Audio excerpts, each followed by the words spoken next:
Trời ơi, chơi hái qua dân chủ hả? Cái để anh đây em có thể mở ra và đọc cho mọi người và trả lời giúp anh. Nếu có người nói yêu em ngay từ lúc đầu gặp mặt thì điền vô đi em. Yêu luôn. Yêu luôn. Em cảm thấy bị gài gài sao? Nếu anh nói anh đã sẵn sàng làm người yêu của em rồi thì điền vô, điền vô.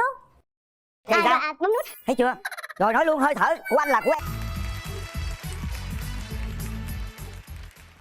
Rồi bây giờ mình giới thiệu lớn lên về mình cho bạn gái bên kia nghe ha. Chào anh tên Quyền Linh, chị Nguyễn Cát Tường.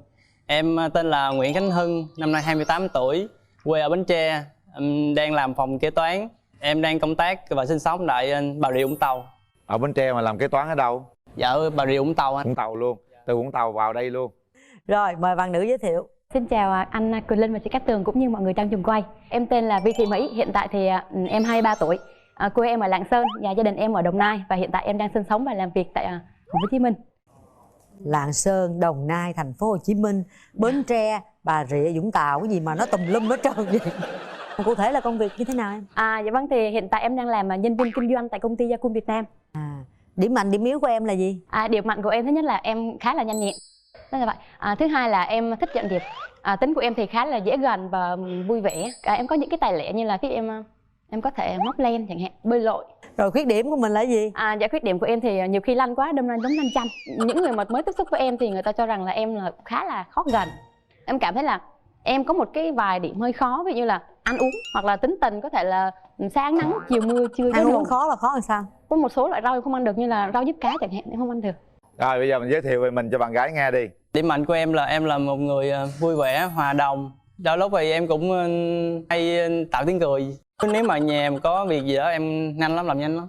Còn không có thôi, chậm rì. Bình thường cũng lười lắm. Dạ chừng nào có việc thì em rất là nhanh. Điểm yếu nhất của em là gì? Hơi cầu toàn. Có biết là ví dụ nguyên nhân tại sao mà em ế không? Tính em hơi đàn ông xíu. Mấy bạn nữ bình thường mà hay đi shopping, đi dạo xung quanh á, với bạn nữ mà rủ em đi thì em cũng nhiều khi em cũng đi cho có rồi. Hoặc là những lúc mà ăn uống với nhau á, tụ tập check in á, đặc biệt những cái đó em lại không thích lắm. Em có thể giảm tốc độ nói lại được không? Hình như bên đó nói hơi nhanh, bên đây thì hơi chậm. Tình trường em như thế nào? Rung động thì cũng khá nhiều. Nhưng mà em chỉ quen được một mối tình thôi, gọi là chính thức. Quen được chắc gần năm. Thì chia tay là do hồi đó em nghĩ là chắc là do em còn hơi nhỏ, gọi là suy nghĩ nó chưa có chín chắn. Mời bạn trai kể về tình trường. Em thì trải qua 3 mối tình rồi, mà mối tình sâu đậm nhất là cách đây 5 năm. Lúc đó thì người yêu em cũng còn nhỏ chị, lúc còn đi học sinh viên á. Con nít quá hay ghen tuông á, em chịu không nổi.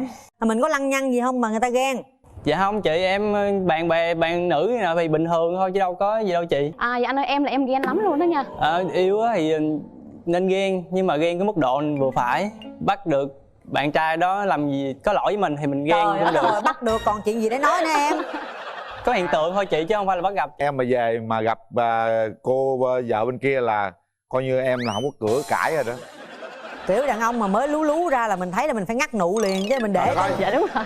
bắt gặp vô khách sạn hay bắt gặp mà chở nhau đi xà nẹo rồi còn cái gì nữa, lúc đó về thì chia tay luôn chứ còn ghen chi nữa. Nghĩ sao đàn ông mà em đòi ngắt nụ? Ngắt nụ. Em nói cho anh biết đi, em tìm một người yêu như thế nào? Cao khoảng 1m55 trở lên, người cân đối, da trắng, tóc dài càng tốt, phụ nữ gia đình. Một người con gái hoàn hảo đó, em có tưởng tượng ra cái người yêu mình giống một người nào cho nó cụ thể không? Giống Minh Hằng là được cho anh. Minh Hằng, em nói cho chị biết đi, em thích tìm mẫu người bạn trai như thế nào Minh Hằng? Thứ nhất là phải là người đàn ông nha. Thì cao bạn đó phải cao từ 1m7 đổ lên. Trở xuống được không? Bạn nam nó có nguyện về em mà đi nối chân không anh? Trời, bỏ em khó bỏ qua đi cưng. Thứ hai là bạn đó là đen cũng được, trắng được, không sao cả. Rồi nói chung là đặc biệt là phải mắt 2 mí nha. Tại em mắt 2 mí và em muốn sau này con của em cũng phải 2 mí luôn. Mí đậu mí bay được không? Cái cách mà bạn ấy đi đứng nó phải nhã nhặn xíu. Nhăn cái không thích kiểu như là sống vội quá đó. Bởi vì em là em sống vội quá rồi mà gặp bạn nó sống vội nữa thì chắc là chết á. Ăn mặc bình thường thôi, đừng có lè lẹt quá. Vậy thôi đó hả? Rồi có mẫu người lý tưởng như thế nào không? Tầm như anh Lam Trường được rồi. Rồi để coi hồi coi Minh Hằng Lam Trường nha. Rồi có điều gì em không thích ở người đàn ông? Quá gia trưởng, vơ đũa cả nắm. Ý là bạn cứ nói là mà đàn bà mấy cô cứ như này như kia. Em không thích người ta nói như vậy. Lành quá à. Tôi nghe tôi phải qua liền là sao, muốn sao nữa. Chịu khó cùng em làm những công việc chung trong gia đình chẳng hạn, đừng để em ngồi một mình. Lắng nghe một chút xíu. Bên đây nghe thoải mái luôn. Bởi vì thế rất là nóng, nhiều khi em nóng nên em sẽ rất là nổi điên. Và bạn đó mà em nói bạn đó cũng nói, em nói bạn đó cũng nói rồi. Em nổi điên rồi em làm gì người ta? Em nghĩ là mức độ cao nhất thì em sẽ đập đồ. Xưa giờ đập gì rồi? Dạ em đập về chắc là bẻ vài cái ly với cái chén thôi. Trời ơi. Còn lúc đó là mình nóng quá rồi. Bạn bên đây hơi nhẹ nhàng đấy nha. Chết rồi, chịu nổi em không trời. Ừ, nhẹ nhàng mới chịu nổi em, chứ nếu người sốc nổi cũng khó chịu nổi em lắm á. Dễ thương, năng động, nóng tính, đập đồ. Thôi. Chào em. Chào chị Cát Tường. Em có món quà quê đặc sản Bến Tre.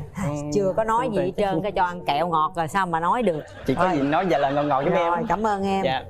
Em tặng em Cảm Kẹo ơn em dừa nhiều. gì khép nép quá vậy? Men không? quá me luôn chị. Trời, lông mày sắc lẻm luôn ha.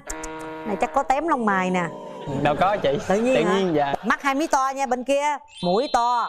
Được, răng đẹp, tóc Nhiều, đẹp. nhiều cái to nữa mà. Hình như là bậy cái đó chưa biết. Cao mét mấy em? Kêu mấy 66. À, nhưng mà tướng người vừa phải. Được. Em không thích gì ở phụ nữ? Đập đồ. Có tính ghen nhiều quá chị. Vô cớ này nọ không Vô có. cớ đánh người. Gặp bạn bình thường thôi mà vô rồi hỏi này nọ hỏi han thì em thấy ghen nhiều quá. Có gì về nhà đó rồi hai người nói. Thì nhà quýnh nhau cũng được đúng không? Ở ngoài đường thì thí dụ Đừng cho người ta biết. đừng có làm mất mặt Có gì nhau đóng, gì. đóng cửa dạy nhau đó. Đóng cửa Bên đâu đây cũng ta đập hiền gì lắm. đầm. Hai bạn này hơi ngược. Bên đây nữ thì hơi men, mà bên đây nam thì hơi yếu.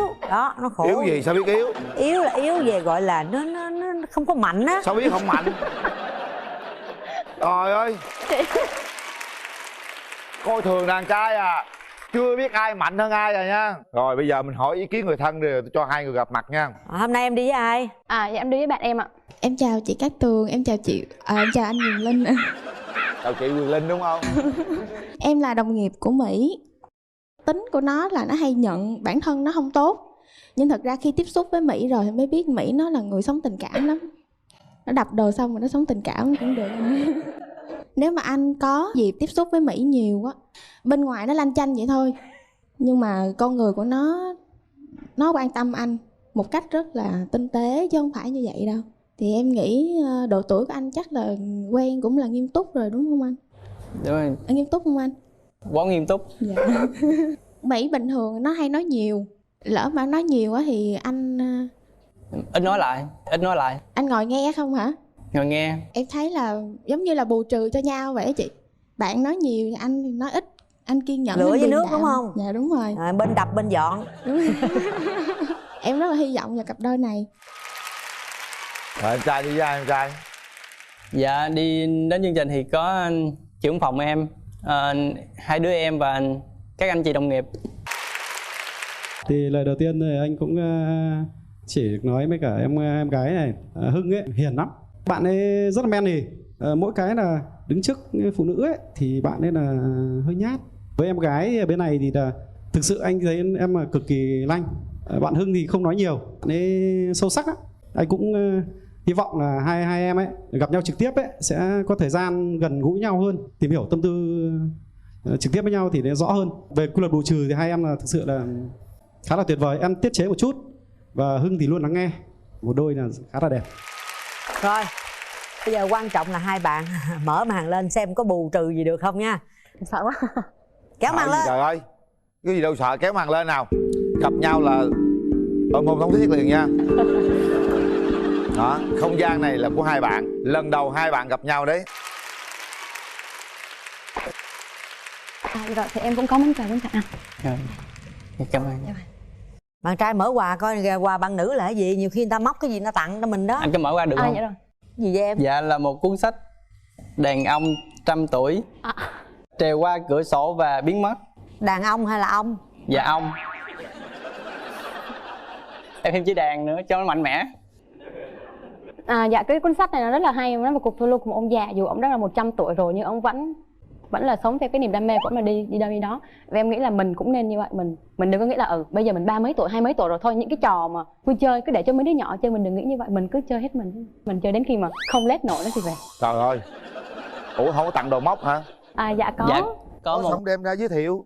Trời ơi. Dạ có một cái nón rất là dễ thương. Đội dạ thử dạ coi. không dễ thương, không dễ thương đâu, nó cũng bình thường thôi, bình thường. Không cũng được à. À dạ Rồi, cũng bình thử thường coi. thôi. Thôi. Ê Nguyên ơi, ê hợp rồi nha.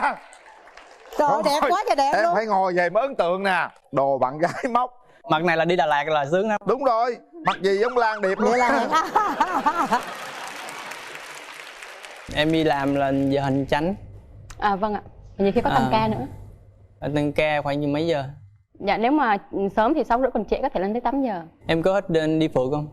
Đi phượt á? Dạ vâng, em nghĩ là đó là cái ước mơ của Có em. 2 phút đó nói chuyện tình yêu đi. Anh thấy em dễ thương. Anh có một số câu hỏi á, em trả lời giúp anh nhé. À dạ vâng. Trời ơi, chơi hái hoa dân chủ hả? Cứ để đến đây em có thể mở ra và đọc cho mọi người và trả lời giúp anh nhé. Nếu có người nói yêu em ngay từ lúc đầu gặp mặt thì điền vô đi em. yêu luôn. Yêu luôn. Em cảm thấy bị gài gài sao á. Nếu anh nói anh đã sẵn sàng làm người yêu của em rồi thì Điền Thì vô, sao? điền vô. Thì sao? bấm nút. Thấy chưa? Rồi nói luôn, hơi thở của anh là của em. Bậy bậy Nhà thôi, cửa xe bậy cộ thôi, là của bậy em. thôi. Nói đi. Làm luôn. Giống như những câu hỏi vậy á, anh là một bên, em một bên thì anh muốn anh với em ghép với nhau thành một câu hoàn chỉnh. Dạ vâng. Để thể hiện cái tấm lòng của anh thì anh xin tặng em và quý vị khán giả một bài hát. Lòng anh đã chót yêu em lâu rồi mà chưa dám nói câu nên lời. Thôi có hoài. Trời ơi, nó rung hay sao á. Bây giờ anh thấy là chịu đèn rồi đó. Giờ trong lòng em sao? Em đang như thế nào? Tim đập mạnh hay sao? Nghĩ gì về cô gái ở phía trước? Đoạn đường sau này đi thì sẽ có em đi cùng với anh. Chỉ vậy thôi hả? Vậy còn đòi gì nữa? Nhà cửa xe hơi gì của anh đó. Có cơ hội thì anh sẽ mời em về quê anh, vùng quê miền Tây, ở Bến Tre. Kẹo dừa này là của em. Dạ có dạ. Để anh hưởng ứng đặc sản với anh, quê anh. Rồi anh xin cạn em. Rồi hết thời gian. Suy nghĩ thật kỹ. Sau 3 tiếng đếm, bấm nút là trao duyên cho một người đối diện, chứ không phải bấm nút như là cái ghế bình thường. Bao nhiêu cặp ở đây bấm nút họ đã cưới nhau, họ đã sinh con đẻ cái rồi. Thành ra các bạn nếu không thích, chúng ta cũng không nên bấm. Hãy suy nghĩ thật kỹ và đưa ra quyết định của mình sau 3 tiếng đếm. 1 2 3. Hết thời gian. Hết thời gian. Chúc mừng các bạn. Hãy nắm tay nhau nào. Có đội nón len lên không? Không, đội lên, anh thích đội lên. Anh có ấn tượng. Đây nè. Để biết được tác phẩm của em chứ. Đó. Quà của bạn gái đẹp quá. Đây quà của bạn trai. Rồi, nắm tay, đừng có buông tay ra. Đây là những Chừng mực hả? Có chừng mực thấy không? Bạn trai, bạn muốn tìm người yêu thế nào? Tính tình thì vui vẻ, tính cách của em thì cũng ít nói, cho nên là em cũng hy vọng bạn nữ nói nhiều hơn em. Nói nhiều, bạn kia không nói nhiều lắm á. Không, em là dân buôn bán nên là nói nhiều đây, nên là hôm nay hơi hồi hộp một xíu. Nãy giờ ta chưa nói thôi. Em trai. Chào em. Bạn trai này hiền lắm. Em hiền. Em cũng hiền luôn, hai người này gặp nhau cũng được nè. Em tên là Nguyễn Thị Tâm ạ. Em sinh ra và lớn lên ở Nghệ An ạ. Bây giờ em đang làm ở quận 9 ạ. Năm nay em bao nhiêu tuổi? 26 tuổi ạ. Công việc của em là bán thuốc ạ. Bán thuốc hả? Vâng. Bán cho công ty hả hay là bán ở nhà? Em bán tư nhân, bán cho nhà em ạ. Bán nhà em. Là vô đây lâu chưa? Vô được 3 năm rồi ạ. 26 tuổi từ Nghệ An vào, hiện nay đang bán thuốc ở quận 9. Mời bạn trai giới thiệu. Chào anh Quyền Linh. Chào em. Chào chị Cát Tường. Chào bạn nữ phía bên kia và chào quý vị khán giả. Em tên là Nguyễn Thanh Luân, năm nay em 31 tuổi. Em quê ở Ninh Bình, hiện đang làm nhân viên văn phòng tại thành phố Hồ Chí Minh. Dạ, em làm nhân viên văn phòng công chứng ạ. À, công chứng hả? Dạ. Ở quận nào? Dạ, em ở quận 11 chị. Quận 11, dạ. Ở quận 9. Mai mốt hai đứa công chứng giấy kết hôn này kia đó. Dạ. Rồi sau khi bản chính là được là dễ luôn đúng không? Dạ. Thôi bây giờ mình trò chuyện với nhau đi. Thời gian làm việc của em là từ mấy giờ đến mấy giờ? Em bán cho em luôn, em làm chủ luôn, cho nên là hầu như là từ thứ Hai Chủ nhật ạ. Còn khi nào bận việc thì mình có thể đóng cửa mình đi ạ. Sướng ha. Chưa gì hết trơn, tính tới chuyện đóng cửa tiệm rồi. Hỏi em thích gì? Em thích gì? Du lịch chẳng hạn anh, shopping. Giống anh rồi đó. Điểm mạnh điểm yếu của anh là gì hả anh? Điểm mạnh thì anh là người hòa đồng, vui vẻ. Anh có thể làm những công việc nhà như là nấu ăn, giặt giũ, dọn dẹp nhà cửa. Vâng ạ.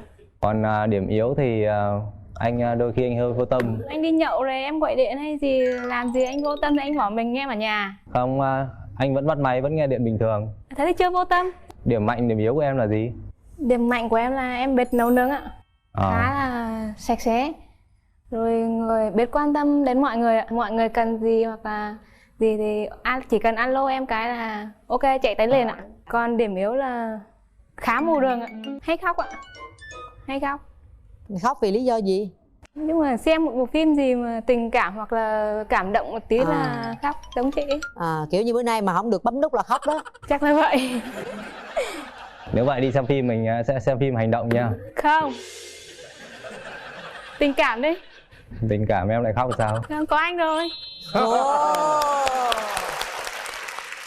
Hay quá. Cuộc đối đáp rất là hay. Bây giờ bạn gái cho bạn trai biết là bạn đã trải qua mấy mối tình nào? Em trải qua 2 mối tình ạ. Chia tay hơn 1 năm, chẳng không biết lý do vì sao. Bây giờ cũng đang muốn biết lý do. Quen bao lâu? Quen cũng khá lâu ạ. 2 năm. Quen 2 năm mà chia tay không biết lý do tại sao? Không biết tại sao. Ai là người nói chia tay hay là không có nói rồi? Không có nói ạ. Là tự động lẳng lặng lơ luôn. Vâng ạ. Vậy là chắc có đối tượng thứ 3 rồi. Rồi chắc là có chòm sao thứ 13 rồi. Rồi. Em trai mấy mối tình rồi? Dạ em đã trải qua một mối tình ạ. Dài không? Dạ 2 năm ạ. Tại sao chia tay? Thì có lẽ là do em vô tâm, không quan tâm cảm xúc của người ta. Cái này em cần phải rút kinh nghiệm. Phụ nữ luôn luôn cần cái sự chăm sóc. Dạ vâng, lần này em sẽ không để chuyện đó xảy ra nữa. Bây giờ mình muốn tìm một người bạn gái như thế nào em? Em muốn tìm một người bạn gái thấp hơn em. Em cao 1m67, không mập quá. Ốm quá được không anh? Ốm cũng được. Tại vì anh cũng ốm mà. Vui vẻ, hòa đồng. Cái em làm được. Dạ vậy được rồi ạ. Vậy thôi hả? Đơn giản vậy thôi hả? Đơn giản vậy thôi ạ. Có mẫu người lý tưởng giống ai không? Mẫu người lý tưởng thì giống chị Cát Tường là được rồi. Rồi. Hồi đó giờ luôn á trời, lâu lâu là làm chương trình 4-5 năm mới nghe có người mà muốn kiếm người mẫu lý tưởng mà giống chị á. Ai cũng nói chị không giữ hết trơn á em ơi. Dạ không, em thấy chị vui mà. Vui đó, gần vui lắm á. Em muốn tìm mẫu người bạn trai như thế nào? Đầu tiên là không ra trường ạ. Không có tính kiểu như ki bo, đàn bà. Em có phải người keyboard không em trai? Dạ không ạ. Không? Dạ. Xài tiền thoải mái không? Nhưng mà cũng có chừng mực thôi ạ. Có chừng mực thế không? Dạ. Bạn trai, bạn muốn tìm người yêu thế nào? Tính tình thì vui vẻ, tính cách của em thì cũng ít nói, cho nên là em cũng hy vọng bạn nữ nói nhiều hơn em. Nói nhiều, bạn kia không nói nhiều lắm á. Không, em là dân buôn bán nên là nói nhiều đấy anh, nên là hôm nay hơi hồi hộp một xíu ạ. Nãy giờ ta chưa nói thôi. Em chào anh. Chào em. Vâng. Bạn trai bên đây hiền lắm. Em hiền lắm. Em cũng hiền luôn, hai người này gặp nhau cũng được nè. Rất là hiền, bên đây cũng nói nhỏ nhẹ, bên kia cũng nhỏ nhẹ luôn. Cũng được đó, có làm dâu được không? Em tự tin em làm dâu được. Được. Khoảng bao lâu thì em chấp nhận cho anh ấy bước tới? Khi hai đứa tìm hiểu nhau, đủ hiểu nhau rồi. Có nghĩa là thời gian không quan trọng. Không quan trọng đúng không? Vâng. Em muốn tìm một mẫu người bạn trai có ngoại hình như thế nào? Cao 1m67 rồi lên ạ. 1m67 độ 65 đến 67. Rồi. Ăn mặc không xòe xòa quá. Chỉnh chu một chút Chỉnh ha. chu một tí. Em mong muốn gì ở người bạn trai, người chồng tương lai của mình? Biết quan tâm, lo lắng, chia sẻ công việc cho em. Quan tâm lo lắng nhớ nha em nha. Dạ. Bên này là cứ là bị vô tâm nên là bị chia tay bằng cái cũ đúng không? Dạ. Rồi chào anh, hồi nãy nói là 31 tuổi rồi đúng không? Dạ 31. Chín chắn rồi, tuổi này là công việc cũng ổn định ha anh ha. Dạ. Trưởng thành ha. Dạ. Mình có cần làm dâu không anh? Dạ. Lấy vợ về không. mình lập nghiệp ở đâu? Ở thành phố Hồ Chí Minh này luôn ạ. Mình sẵn sàng để đám cưới chưa? Chắc tìm hiểu khoảng 1 năm rồi tiến hành đám cưới. 1 năm. Dạ. Có hút thuốc không? Em có. Sợ hút nhiều quá mới ốm vậy nè. Dạ không, em hút ít ạ. Không sao, để bên đây cô này cô vỗ béo cho mập mập lên chút xíu là xứng đôi, 1 năm sau lấy luôn là đẹp rồi đó. Cũng rất là sáng sủa, rất là được, có điều hơi ốm một tí. Vâng. Ha, không sao đúng không? Vâng ạ. Rồi bây giờ mình hỏi ý kiến người thân đi, hôm nay em đi với ai nè? Em đi với mẹ, với cậu, với bạn của em ạ. Chào Quyền Linh, Cát Tường và chào quý vị khán giả. Dạ, tôi chào là cậu. Châu của Tâm. Dạ. Tôi thấy cháu rể bên đây tương lai thì sao? Châu tôi cũng được rồi, nhưng mà cái duyên của hai cháu nữa, chứ không phải cậu quyết định được. Mình có yêu cầu gì bên gia đình đàn trai không? Không, tôi chỉ mong là hai cháu nó thương nhau. Rồi, cảm ơn Dạ, cảm ơn cậu. cô chú nhiều. Anh trai đi với ai? Em đi cùng em họ của em ạ. Anh Quyền Linh, chào chị Cát Tường và tất cả quý vị khán giả. Luân là một người rất là tốt. Với lại nữa là không có nhậu nhẹt. Về bạn gái bên này thì bạn rất là xinh. Hai anh chị đều có công ăn việc làm rất là ổn định. Quyền quyết định thì vẫn là ở hai anh chị. Rồi, cảm ơn em. Rồi, cảm ơn lên. Chúng ta có 2 phút để trò chuyện nha. Rồi, bắt đầu. Tặng em. Em có món quà tặng anh. Cảm ơn em. Anh thấy em thế nào? Em dễ thương, xinh xắn. Vâng, em cảm ơn anh. Hồi hộp quá. Buổi tối em có rảnh không? Em lúc nào cũng ở nhà anh. Thì em có hay đi xem phim không? Ngoài rạp á? Có. Sở trường luôn. Để cuối chương trình nếu mà em bấm nút thì hai đứa mình có một cái tấm vé xem phim của chương trình á. Thì anh sẽ qua thăm em, đưa em đi chơi xem phim hay ăn uống ở kia. Từ quận 11 xuống quận 9 có xa không anh? Nói chung là cũng hơi xa nhưng mà đối với anh thì không thành vấn đề. Mỗi người nói một câu thật tình cảm đi các bạn. Anh muốn là chúng ta sẽ dành cho nhau thời gian dành của mình để tiến tới tìm hiểu nhau. Tôi có một cái phụ lục hợp đồng tình yêu. Bạn trai, cái này của bạn đúng không? Dạ. Bạn ký tên này đúng không? Tôi đọc cho mọi người nghe. Phụ lục hợp đồng tình yêu. Nghĩa vụ người bạn trai. Điều 1, bạn gái luôn luôn đúng. Điều 2, luôn dành thời gian để hẹn hò với bạn gái. Điều 3, luôn luôn quan tâm đến cảm xúc của bạn gái. Điều 4, xuất hiện ngay lập tức khi bạn gái cần. Điều 5, không bao giờ được quên ngày kỷ niệm và luôn tặng quà cho bạn gái vào những ngày này, dù quà lớn hay quà nhỏ. Có còn hơn không? Câu đó thêm đó, câu đó thêm đó. Dân dân và dân dân. Dân dân và dân. Ký tên Nguyễn Thành Luân. Đưa qua bên đây. Hợp đồng có hiệu lực vô thời hạn nếu bạn gái bấm nút. Cái này em có bị gài không? Không có gài, nếu bạn em thích. Em cứ việc đọc và suy nghĩ. Suy nghĩ được thì ký vô. Bản photo đâu anh? Em giữ bản chính luôn. Nếu được á thì em ký vô. Đây viết sẵn luôn. Ký xong tôi đem đóng mộc. Bây giờ khoan, đọc đi, nghiên cứu đi. Bấm hay không rồi mới ký. Đúng chứ. rồi, bấm hay không. Chưa bấm lấy đâu ký. Còn một số điều nữa sẽ bổ sung sau. Hả? Cái gì vậy thì bổ sung luôn đi chứ. Bổ sung luôn đi để người ta biết. Bổ sung liền. Trong thời gian tìm hiểu bọn em sẽ bổ sung. Em đâu có đâu có thiệt thòi cái gì đâu. Hợp đồng em không đó. Luôn em mà luôn luôn đúng rồi. Thấy không? Em muốn giờ nào tao có giờ đó rồi. Thấy không? Quà lớn quà nhỏ phải tùy tình hình kinh tế mà tiền ta em giữ luôn rồi. Vì miễn có là được rồi. Đó. Thấy không? Được không? Rồi bây giờ bấm nút nha. Suy nghĩ thật kỹ nha. Này, quyết định để đi. mà bấm nút là ký. Hãy suy nghĩ cho thật kỹ. Xem hợp đồng tình yêu có được ký kết hay không. Hãy suy nghĩ thật kỹ. Nếu như thật sự chúng ta cảm thấy rung động và cảm thấy hấp dẫn bởi những lời hẹn hò đó thì chúng ta hãy bấm nút. Bây giờ chỉ chờ đàn gái bấm và ký thôi. Còn việc bấm và ký đàn trai làm hết rồi.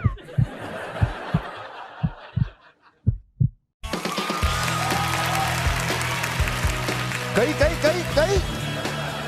ký liền. Công chứng viên Quyền Linh Cát Tường. Chị ký hộ em. Hả? Chị thiệt luôn á hả? Ký em ký. Bà Mai Duyên thôi, tôi phải công chứng viên nha. Tự nhiên thành trở thành công chứng viên vậy trời. Phụ lục hợp đồng đã được hai bên ký kết. Và bây giờ họ tiến đến nắm tay nhau và hôn nhau. Xin mời. Nhiệm vụ các bạn làm đi. Xin phép mẹ kìa. Dạ, con xin phép cô ạ, con xin phép chú ạ. Bây giờ là những món quà đầu tiên tặng các bạn. Cái này là của bạn gái tặng. Đây là những chiếc vé xem phim của cụm rạp Cinebox 212 Lý Chiến Thắng. Vào đó xem phim để tìm hiểu nhau kỹ hơn. Còn đây là một Bana TV LED công nghệ Nhật Bản 50 inch. Đây là một trong những món quà mà nếu như các bạn kết hôn với nhau thì anh sẽ đem cái TV này để trong ngôi nhà của bạn. Dòng TV cao cấp của TV Bana sản xuất theo tiêu chuẩn công nghệ Nhật Bản. Chúc mừng các bạn. Và đây, phần quà dành cho hai bạn đó là một phiếu mua hàng thời trang cao cấp dành cho cặp đôi từ hệ thống thương hiệu thời trang Couple TX trên toàn quốc. Nắm tay nhau. Nắm tay nhau. Đi. Ký rồi đó. Mạnh dạn lên. Nói nhiều, thẳng thắn quá. Ra trường, trong gia đình em là người quyết định mọi thứ. Có một anh hỏi em là em có biết em là lép không? Em trả lời một câu rằng là em thích trai đẹp chứ em không thích gái. Thế nên em biết giới tính thật của mình là gì. Bạn Nam thấy sao? Em thấy ở bạn gái cá tính. Cá tính. Anh có những ưu khuyết điểm thế nào nói luôn cho bạn gái biết. Ưu điểm của em có ưu điểm ấy là thẳng thắn, quyết đoán hay là dai? Quyết đoán nó khác ra trưởng anh. Rồi có. Chào bạn. Vâng, em chào anh. Vâng, em chào chị Cát Tường. Vâng. Rồi mà anh ngồi. Vâng. Dạ. Trời. Vâng. Rồi cao cao lên. Vâng. Anh tên là gì? Dạ em là Nguyễn Văn Thành, em năm nay 34 tuổi. 34 tuổi. Dạ. Làm nghề gì? Em làm quản lý một công ty cơ khí ở Đồng Nai, Biên Hòa. Và bây giờ mời bạn nữ của chúng ta bước ra sân khấu à. Xin mời bạn.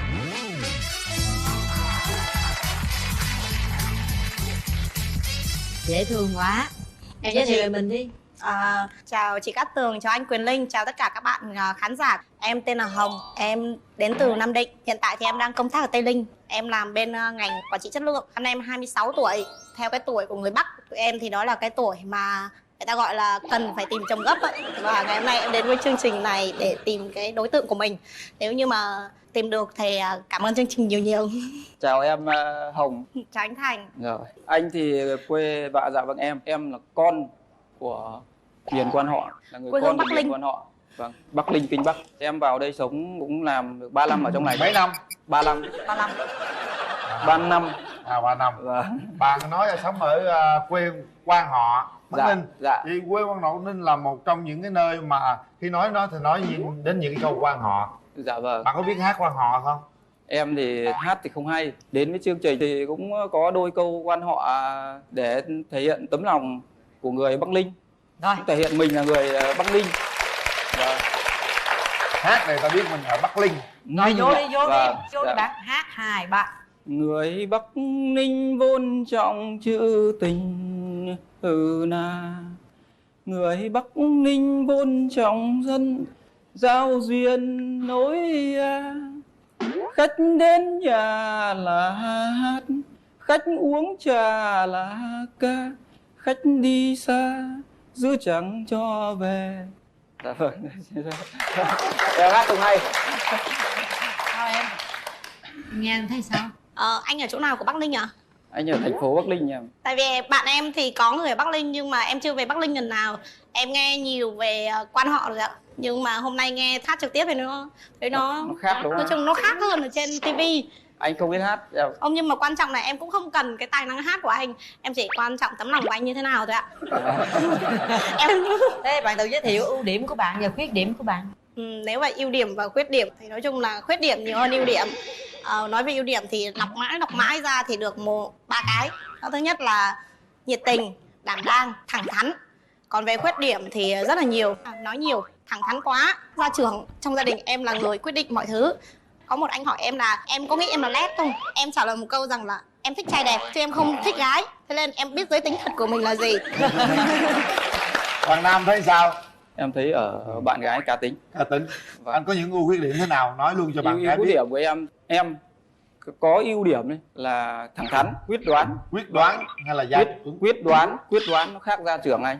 Rồi có gì? Có nghĩa là có bản lĩnh. Khuyết điểm là gì? Khuyết điểm thì em nhận thấy là em sống chậm. Cái thứ hai là cũng nhát gái. Cái thứ ba nữa là kỹ tính. Hơi kỹ tính. Vâng, chút. Đó là những khuyết điểm của anh. Anh được trải qua mấy mối tình rồi? Em thì trải qua 3 mối tình. 3 rồi? Dạ vâng. Ít nhất là bao nhiêu lâu và nhiều nhất là bao nhiêu lâu? Nhiều nhất thì cũng khoảng độ 2 năm rưỡi đến 3 năm. Dài quá nha. Dạ vâng. Thế sao là chia tay? Lý do thì cũng do em coi trọng sự nghiệp, đặt sự nghiệp nó lên trên khá cao, dẫn đến chia tay. Thì thứ hai là không hòa hợp. Thế Hồng nghĩ tại sao mình lại không có bạn trai? Thực ra là do môi trường làm việc của em, với lại cũng do tiêu chuẩn của em cao. Thì người như thế nào? tốt nghiệp trình độ đại học trở lên, cao 1m7 trở lên, công ăn việc làm ổn định. Với lại anh đã ổn về kinh tế rồi và bây giờ là xác định là mình chỉ lo cho gia đình nữa. Hơi cao à? Sao anh? Có đáp ứng nhu cầu được không? Không, em muốn nghe thêm tiêu chuẩn cơ. Nghe thêm phải không? Rồi, điều gì bạn không thích? Điều em không thích ở người con trai đó là keo kiệt và tính đàn bà. Tại vì những người đàn ông tính đàn bà là không thể chấp nhận được, mối quan hệ sẽ không bền lâu được. Bạn có cái mẫu người đàn ông lý tưởng nào mà bạn Có. Đó là một là giống bố em, hai nữa là giống anh Quyền Linh. Hôm nay bạn đến đây với ai? Hôm nay em đến với lại bạn em, Bạn em đồng nghiệp nào? của em, Rồi. bạn Hân. Dạ, em chào anh Linh và chị Tường ạ. Chào em. Dạ, em là Hân, là bạn của Hồng ạ. Bạn chơi với Hồng lâu chưa? Dạ, cũng khoảng hơn 2 năm rồi chị. Bạn hiểu rõ tính cách của Hồng chứ đúng không? Bạn em rất là tốt, mạnh mẽ. Từ một cô gái từ ngoài Bắc mà vô Nam sống là rất là mạnh mẽ. Dạ. Thấy anh bên kia sao? Có phù hợp với Hồng không? Thấy anh cũng khá tốt, có nhiều điểm giống với bạn Hồng. Em nghĩ là cũng phù hợp ạ. Rồi anh có đi với người thân của mình không? Dạ vâng, em đi cùng với cả chị gái. Chị gái rồi, vâng. cho gặp chị gái nào. Em xin chào anh Quyền Linh và chị Cát Tường. Cảm ơn chương trình nó như là một chiếc cầu nối để cho các bạn trẻ tìm đến với nhau. Em cảm thấy như là em gặp một người này em cảm thấy rất là hợp. Nhưng còn như thế nào nữa thì phải cần có thời gian. Dạ cảm ơn Rồi, chị. cảm ơn chị. Hồng ơi, em nói là 26 tuổi là gia đình đã hối là lấy chồng rồi đúng không? Nếu bây giờ được thì em nghĩ bao lâu thì mình sẽ kết hôn? Đối với bản thân em thì mẹ hối mà bên này cũng ưng á, thì chắc là sang năm là sang năm mới á. Nếu được thì hai bên sẽ tiến tới á. Rồi, cảm ơn bạn. Anh thấy là người phụ nữ bên kia quá mạnh mẽ. Vâng. Vậy có lo không? Bởi vì người phụ nữ mạnh mẽ quá họ sẽ làm chủ gia đình. Em thấy là thẳng thắn, là rất là tốt. Em thì em yêu cầu là thứ nhất là phải tâm lý. Cô kia là tâm lý rồi đó. Vâng. Cá tính, Có đấy. có hiện đại, song vẫn giữ nét truyền thống. Rồi anh hiểu rồi. Vâng. Bây giờ anh sẽ xem cô ấy thế nào nha. Có hợp với em không? Anh Quyền Linh. Xin chào chị. Dễ thương. Em mới 26 anh Quyền Linh. Anh gọi lịch sự thôi, anh gọi Cát Tường cũng bằng chị mà. Của chị Cát Tường vậy là không được đâu. Mình còn trẻ phải nhận làm em. Lanh lắm. Không đâu, rất là lanh. Rất tự tin. Rất là tự tin, bản lĩnh ha, cá tính. Cái này thì em không dám. Ba em thì chị không biết, nhưng mà tự nhiên sao em lại nói thích người giống như anh Quyền Linh? Tại vì anh Quyền Linh là người vì gia đình. Rồi giờ bạn trai là phải cao 1m7 lắm phải không? Rồi, tại vì em thấp quá. Dạ vâng, em chào chị. Vâng, chào anh. Anh cao được nhiêu? Dạ em là 1m65, 65. Anh thấy cô bên này có nói nhiều quá không? Phụ nữ thì nói nhiều một chút, chắc cũng không sao. Coi như là nói nhiều không ngại vấn đề gì hết đúng không? Vâng. Như vậy hiểu rồi.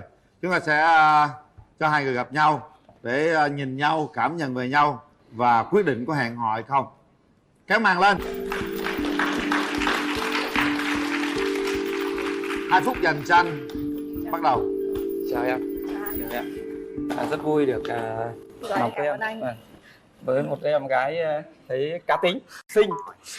Khi mà nghe anh nói thì em thấy có một cái đồng điệu với quê em, đó là ngọc chữ N và L. Anh em mình chỉ có ở đây 2 phút thôi. Dạ. Nên mọi cái thì anh nhường cho em 2 phút thoải mái. Anh nghĩ sao về vai trò của người chồng trong gia đình ạ? Bản thân về kinh tế phải là trụ cột. Cái thứ hai nữa là công việc thì phải chia sẻ thôi. Nếu hai người lấy nhau thì ai sẽ quản lý tiền nong? Thực sự theo người Bắc á, thì con gái vẫn tốt hơn. Bạn có chịu làm dâu không? Thực sự thì mẹ em cũng dạy em là con gái miền Bắc thì nên phải biết làm dâu chứ đừng bao giờ về làm mái chồng. Ok. Một câu cuối cùng. Anh nói trước. Rồi, anh trước đúng không? Dạ. Lúc đầu anh nghe, anh khi chưa kéo rèm xuống thì anh nghe thấy cá tính khá dữ dội. Và bây giờ thì chuyển biến tốt. Rồi anh thì anh muốn là một cơ hội sẽ tốt cho cả hai anh em mình đến được với nhau. Dạ. Ok không? Thành chồng với nhau. Em chưa nói là đến xa hơn. Ok thì em ok chưa? Rồi, hết giờ. Như thế nào xem hồi sau sẽ rõ. Mời anh để tay vào nút bấm, nút phía sau đây. Dạ. Đây. 1. Suy nghĩ kỹ nha. 2. 3. Ok rồi. Ủa sao mà anh biết ok rồi? Em nghe thấy tạch. Em nghe cái tật hả? Dạ vâng. Hay gì vậy ta? Bây giờ mình có thể nắm tay nhau về quê không? Em thấy thế nào? Cảm giác thấy thế nào? Nói chung là cảm giác là thực ra tay anh rất giáp. Anh là người dân cơ khí, cái giáp đó là giáp lao động. Dạ đúng rồi. Mình phải tự hào. Trước tiên là gửi tặng hai bạn Dạ vâng. cặp vé xem phim. Em cũng thay mặt chân thành cảm ơn. Thay mặt ai? Thay mặt em Hồng chân thành cảm ơn anh chị cùng tất cả những anh chị mà đã có những cái thời gian mà giúp đỡ bọn em trước đó cắt tinh một lần 1, lần 2 rồi sau cánh gà rồi rất nhiều lần mà em thì có khá nhiều yêu cầu nên là các anh chị cũng khá vất vả. Vâng, xin chân thành cảm ơn, một lần nữa chân thành cảm ơn. Em muốn nói ngoài luồng một chút là những bạn nữ người miền Bắc, nếu như các bạn có tự tin để lên chương trình này thì các bạn hãy cứ tiếp tục đăng ký. Tại vì người Bắc mình quan niệm là phải tìm chồng thì đừng lên truyền hình. Nhưng em nghĩ rằng lên truyền hình nhiều khi cũng tốt. Nên mong mọi phụ huynh người Bắc hãy thay đổi cái quan niệm đó và hãy để cho con cái mình tự do quyết định khi lên chương trình này tham dự. Vậy là nhát thiệt rồi á. Nhát lắm. Nhát lắm. Rồi bây giờ tôi xem bên kia như thế nào đây. Chào anh Linh. Chào bạn. Nói già không? Tôi đang nói đó, tôi nghĩ rằng cái câu mà bạn nói á khiêm tốn quá thôi. Trẻ, rất là trẻ ha. Em tên là Vũ Thị Diên, 29 tuổi. Em hiện sống ở quận 2 nhưng mà công tác ở Bình Dương ạ. À, mình làm về ngành gì? Em làm kế toán ạ. Kế toán. Chúng ta sẽ đến với chàng trai. Xin mời.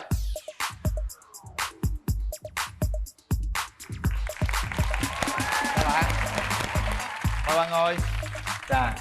Có vẻ công chức quá nhỉ. Bạn làm nghề gì? Dạ mình Minh Tuấn, 31 tuổi. Mình đang là kỹ sư hóa. Kỹ sư hóa. Tức là bạn có làm việc trong văn phòng hay là? Dạ mình làm trong phòng thí nghiệm. Trong phòng thí nghiệm. Mà nãy giờ Quyền Linh với Cát Tường đang bàn về cái việc là nơi công sở thường những cái mối tình thường xuất hiện ở trong cơ quan. Bạn có bao giờ có mối tình trong cơ quan của bạn chưa? Dạ trong cơ quan của mình thì cũng có bạn gái nhưng mà nói chung mình không có tiếp xúc được. Ủa sao vậy? Tại vì người ta chảnh quá. Ủa? Chảnh là chảnh sao, bạn có thể cụ thể luôn sao? Tắt mình với công tới á. Mình không hiểu sao mà nhìn mình người ta không dám nhìn. Tao dám nhìn hay là mình không dám nhìn ta? Tại mình cũng có nhìn chứ. Mình ngu gì không nhìn. Nhìn ta nhưng tao không nhìn mình. Dạ, còn mình nói ta chảnh. Dạ. Bạn nghĩ thế nào nếu như hai người trong cơ quan yêu nhau? Thì mình nghĩ là một điều tốt. Tốt. Bạn có quen ai trong công sở, trong chỗ làm của mình chưa? Mối tình đầu của em là tình công sở ạ. Ồ vậy hả? Mình quen được bao lâu? Quen 2 năm ạ. Bạn có thấy trở ngại gì không hay là nó? Dạ cũng có trở ngại, ví dụ như đôi khi bạn trai của mình giỡn với một người nào đó, bạn nữ trong công ty thì mình cũng khó chịu ha. Khó chịu, rất là khó chịu ạ. Bạn nghĩ nếu như mà tiếp tục gặp một cái đối tượng nữa cũng trong trong cái công ty của mình thì bạn có tiếp tục để mà tìm hiểu không? Thực ra thì em cũng không quan trọng cái chuyện là bạn đó có làm ở trong công ty hay ở ngoài công ty. Quan trọng là bọn em hợp nhau là được ạ. Rồi mình chia tay mối tình đó đến bây giờ là bao lâu rồi mình chưa có bạn trai lại ha? Em chia tay khoảng 2 năm rồi ạ. 2 năm nay là mình một mình? Dạ, lẻ bóng đi về. Tại sao? Tại sao? Tại vì em chưa gặp người phù hợp, hoặc là nam thời buổi này hình như cũng hơi hiếm ấy chị. Hiếm là sao em? Chị thấy cũng vậy. Hiếm là sao em? Một là người ta đã có gia đình rồi. Hai ấy là hình như em thấy dạo này nó cũng hơi bong bóng hơi nhiều ạ.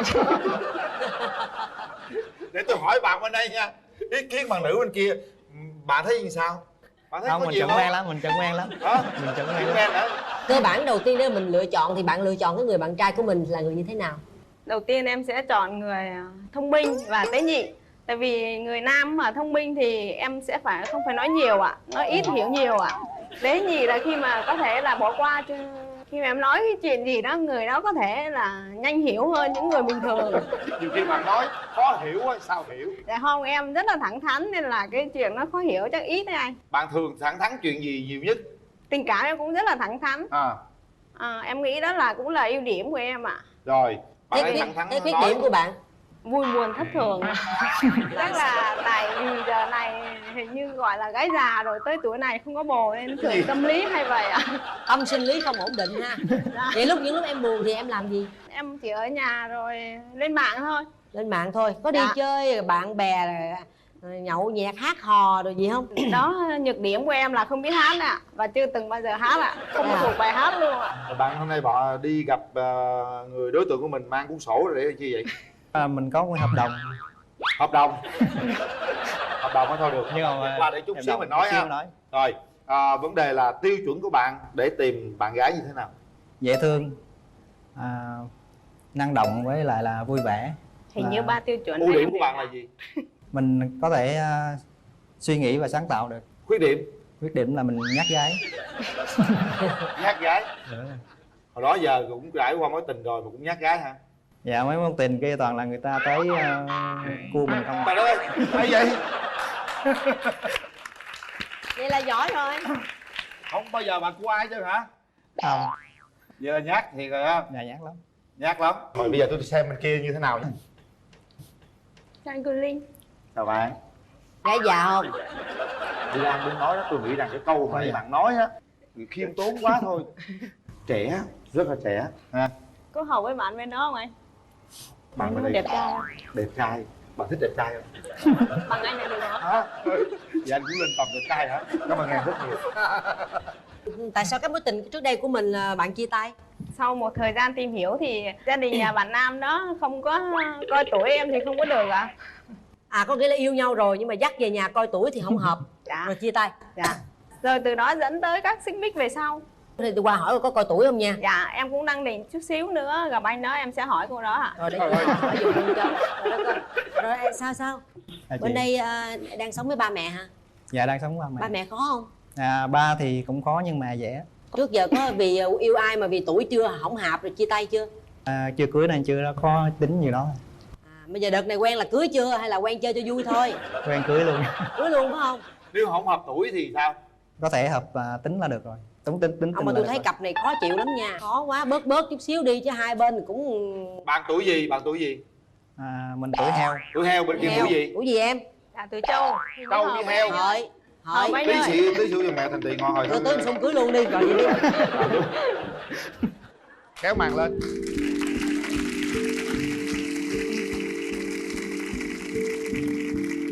Rồi, hai bạn nói chuyện thoải mái đi. Trước khi bấm nút tôi đọc hợp đồng. Anh hiện tại sống ở đâu ạ? Mình đang sống ở quận 9. Quận 9 thì như gần quận 2 anh. À, Đi lại cũng đỡ bất tiện. Anh thấy em có phù hợp với anh không? mình Tại cũng vì có em cảm thấy anh đưa ra 3 tiêu chuẩn thì hình như em có cảm thấy hình như em đáp ứng được. Sao thấy hợp không? thì nhìn bề ngoài thì mình thấy cũng hợp. Còn bề trong sao? Chưa biết cái đó từ từ tìm hiểu. Rồi, hết thời gian. Đọc hợp đồng để tôi nôn cái hợp Các đồng đường quá. bước qua đây. Xưa giờ lần đầu tiên tôi làm mai làm mối, tôi mới thấy có cái hợp đồng lạ lạ này. Em soạn hồi nào? Là lâu lắm rồi. Ủa ai cũng đưa ra hợp đồng này hả? Dạ không, chỉ duy nhất là đây thôi. Đưa đây thôi đúng không? Dạ. Hợp đồng hẹn hò dựa trên cơ sở công bằng giữa trái tim với trái tim để đảm bảo một tình yêu chân chính, bền vững và mãi mãi tươi đẹp. Chúng tôi gồm Duyên, Tuấn đã bàn bạc thông qua và đi đến thống nhất ký kết hợp đồng hẹn hò với các điều khoản hợp đồng như sau. 1. Hẹn hò ít nhất 3 lần một tuần. 2. Mỗi ngày ít nhất 2 lần gọi điện và 10 tin nhắn. Tốn tiền rồi nha. Bên A có trách nhiệm tặng quà cho bên B vào dịp lễ hội. Bên A là bên em đúng không? Dạ, đúng rồi. Đừng nói bên đây nha. 4. Tuyệt đối không được vô tình hay cố ý gây đau tim cho đối phương. Đau tim trong ngoặc kép. 5. Khi hẹn hò, bên A có trách nhiệm đến trước 5 phút, bên B không được trễ quá 45 phút. Hợp lý. Hợp lý. Rất là chi Hợp tiết. lý. Rất chi tiết. 6. Cả hai bên không liếc mắt đưa tình với một ai khác khi đi cùng nhau. Mở ngoặc, đi một mình cũng cấm.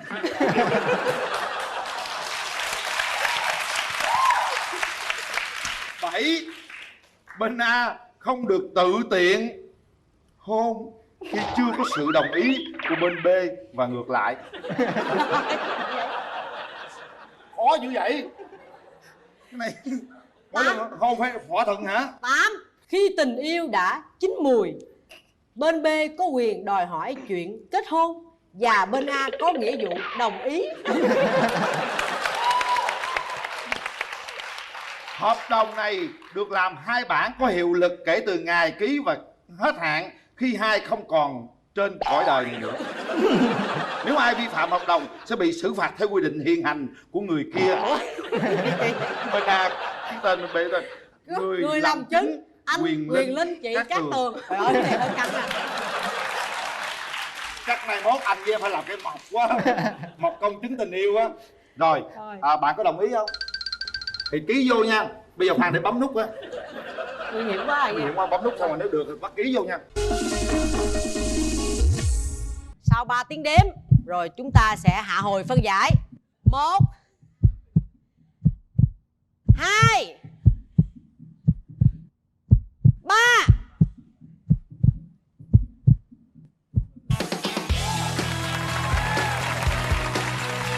Hú hồn. Sao bạn nữ bấm chậm quá vậy? Hay là sợ ký kết hợp đồng rồi sợ hả? Có tại run quá bấm được. Rung quá hả? Vậy giờ ký ha. Giờ sao rồi? Nãy giờ em nghe rõ cái hợp đồng 8 điều khoản chưa? Dạ nghe rồi ạ. Không, từ từ đọc sao cũng được. Bữa sau em thêm phụ lục nữa ạ chị. Ký vô. Vụ này mới á. Bên A ký rồi. Ký sẵn rồi. Bây giờ hai anh chị đóng mộc ạ. Trời ơi, thôi. Em ký vô đi. Trời ơi. Ký vô. Quý vị có ký không? Đây. Ký rồi đó. Đã ký 4 bên. Chúc các bạn hạnh phúc và rồi. Đừng để cái hợp đồng ngày hôm nay nó có gì trục trặc tôi với các Tường mệt lắm nha. Chúc mừng hai bạn, mời hai bạn nắm tay nhau xuống dưới ôn lại hợp đồng. Ảnh hưởng như thế nào tới cuộc sống của em những chuyện mà được dự đoán trước do bà bói thì nó ảnh hưởng sao? Thật ra là không có ảnh hưởng, kiểu như em đi coi là do là mẹ em bốc về, có nghĩa là mẹ em kêu thầy bói lại tận nhà coi luôn là em đã vào cái thế bí rồi, chứ thật ra em không tin. Em không tin, nhưng mà lúc đó bà bói đó em còn nhớ bà kêu em cái người mà sẽ đi với em tới cuối cuộc đời đó là tuổi gì không? Dạ 5 tuổi, Tý, Thân, Mùi, Ngọ với Thìn. Mà anh không nằm trong 5 tuổi đó. Như vậy thì em thấy sao? Bởi vì em nói em không tin, nhưng anh hỏi để biết là em còn nhớ không? Bởi vì ví dụ như cái dạ không tin anh sẽ không nhớ, nhưng em vẫn nhớ tới 5 cái. Không, tại vì em trí nhớ của em tốt. Trí nhớ em tốt. Thì nếu mà anh không nằm trong 5 tuổi đó thì em thấy sao? Thật ra thì kiểu như khi mà em yêu ai rồi á là em sẽ gạt hết tất cả tiêu chuẩn của em, hoặc là những cái mà như em nói kiểu như cái chuyện mà hiếu thảo mà có nghe lời ba mẹ ai hay không á thì kiểu như em cũng sẽ không để ý đến cái chuyện là ba mẹ em có chịu hay không. Nhưng mà thật ra là bây giờ thì khi mà em mang ai về ba mẹ em rất là mừng, chứ không có chuyện là sẽ phản đối bất kỳ một ai. không còn phải nói gì nữa hết. Thì cũng gần giống nhà anh rồi đó. Rồi thôi mình vào chuyện quan điểm về hôn nhân gia đình đi các bạn. Chúng ta đang tìm hiểu về tình yêu đó nha. Thì thật ra thì nhìn nhau một thời gian ngắn chút xíu thì anh có thể đoán em rất là thông minh. Nhưng mà thật sự thì em nghĩ nha, bởi vì anh thấy dạo này có một cái trào lưu có cái trào lưu nhỏ nhỏ thôi, thì phụ nữ không nên thông minh quá. Phụ nữ thì cứ ngu ngơ đi để cho đàn ông lo cho mình. Thì với em nha, anh hỏi đó một cái quan điểm cũng quan trọng đối với cái sự lựa chọn của anh đó, thì em thấy cái quan điểm đó như thế nào? Thật ra kiểu như nói chung là em người ngoài nhìn vào thì cái kiểu như là sẽ không nghĩ là em thua đàn ông, nhưng mà em tự nhận xét là em cũng sẽ thua mọi người. Nói chung là cũng có những người tài giỏi hơn em, với lại là mục tiêu kiểu như là kiếm chồng của em á là phải hơn em một cái đầu. Có nghĩa là em cũng phải là dựa vào họ. Giờ em nói gì giới thiệu về mình? Dạ lên đây tự nhiên sao hồi hộp quá, chữ bài đó trơn rồi. Đầu tiên là em chào anh Quyền Linh. Chào em. Dạ chào mọi người đang ngồi ở dưới. Em tên là Hoàng Thiên Minh Trị, 33 tuổi. Minh Trị. Dạ đúng rồi, tên giống tên Du Nhật á. Dạ 33 tuổi, đang làm bác sĩ. Dạ. Bác sĩ về lĩnh vực gì? Dạ em đang làm cố vấn y khoa cho một phòng khám chuyên về da liễu thẩm mỹ. Dạ. Rồi mình giới thiệu về bản thân đi cưng. Em chào chị Hồng Vân, em chào anh Quyền Linh ạ. Em chào bạn trai bên kia và tất cả mọi người trong trường quay. Em tên là Cẩm Chi, hiện đang là nhân viên văn phòng của một công ty là bất động sản. Em năm nay 28 tuổi và hiện đang sinh sống và làm việc tại Hồ Chí Minh. Quê thì ở Bạc Liêu ạ. Quê ở Bạc Liêu, còn em làm việc ở đây. Ở đây luôn. Em ở quận mấy vậy? Dạ em ở Tân Phú ạ. Tân Phú. Còn chị ở quận mấy? Dạ ở cũng gần sát bên á, ở Phú Nhuận. Phú Nhuận. Dạ. Chị sát bên rồi. Dạ. Em có ưu điểm khuyết điểm gì giới thiệu cho bạn gái bên kia nghe luôn? Là em nói trước. Đúng hay rồi. Là dạ. Khoan để em chào chị Hồng Vân cái đã. Dạ em chào chị Hồng Vân. Dạ nãy giờ không có chào. Dạ. Thì ưu điểm á, thì mọi người thấy là em thì nói chung là điểm mạnh điểm yếu thì không có không có gì nó quá là khác người hay gì đâu. Nói chung là điểm mạnh của em thì em thấy mạnh nhất của em á là dễ chịu. Nói chung là vòng vòng cuộc sống mình có nhiều khi mà mình xảy ra những cái chuyện mà nó không có vui hay gì kia, mọi người thấy là rất là khó chịu, nhưng mà em thì em có thể dễ dàng kiểu như là mình vượt qua chuyện đó. Đó là một trong những cái mà em thấy em mạnh. Còn điểm yếu của em á thì thật ra thì em cũng không thấy nó yếu, mọi người thấy nó yếu thôi. Không, em không biết anh người thấy yếu không, là mọi người kêu là em lì á. Em hơi lì, nhưng mà em thấy bởi vì cái gì nó cũng có hai mặt. Bởi vì em lì nên thành ra em mới có được cái sự dễ chịu kia. Ví dụ như bây giờ mọi người nói chuyện đó là khó vượt qua, khó làm được, nhưng bởi vì em lì em sẽ làm được chuyện đó. Mà nếu lỡ không làm được thì cũng không sao, bởi vì đơn giản là được cái tính lì. Nhưng mình nữa khó vợ mà chơi lì là mệt lắm rồi đó nha. Thì cũng mong là cái người bạn của mình đó họ cũng chấp nhận được cái chuyện đó. Bởi vì em lì cỡ nào? Lì lắm, lì ghê lắm. Lì ghê lắm luôn hả? Lì lắm. Nó nói nhiều khi xíu nên Quyền Linh ví dụ nói chuyện em biết chứ em không nghe lại không nghe à. Vậy đó. Yeah. Rồi em nghe em sợ không em? Yeah. Anh nói anh lì lắm luôn á, rồi có sợ không? Không lì gì về em dạy lại. Trời, em dạy lại đúng không? Đâu em nói luôn điểm mạnh điểm yếu của mình đi.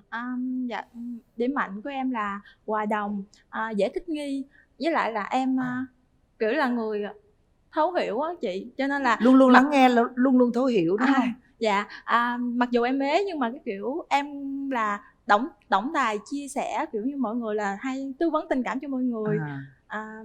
Rồi em có chỉ tiến thủ trong công việc, với lại là em khá là chăm chỉ. Em chăm chỉ, nhưng mà rồi em có điểm yếu gì không cưng? Chắc là cầu toàn. Em cầu toàn hả? Có nóng giận, tính tình có nóng hoặc có lì như bên bển không? Cái này là không biết là điểm yếu hay điểm mạnh, nhưng mà em cảm giác là em khá là ngoan á, cho nên là thường bị người ngoài bắt nạt, nhưng mà khi mà bồ em thì em bắt nạt lại. Tức là em chấp nhận người ngoài bắt nạt em, nhưng mà với bồ thì em phải bắt nạt lại đúng không? Thấy em ơi, bắt nạt khó lắm mà. Chị thấy em ngoan vậy chắc không dạy nổi em rồi. Thầy cô bao nhiêu năm rồi, em học đại học rồi kia nữa mà cả 20-30 năm không ai dạy gì hết trơn mà sao dạy nổi, khó lắm.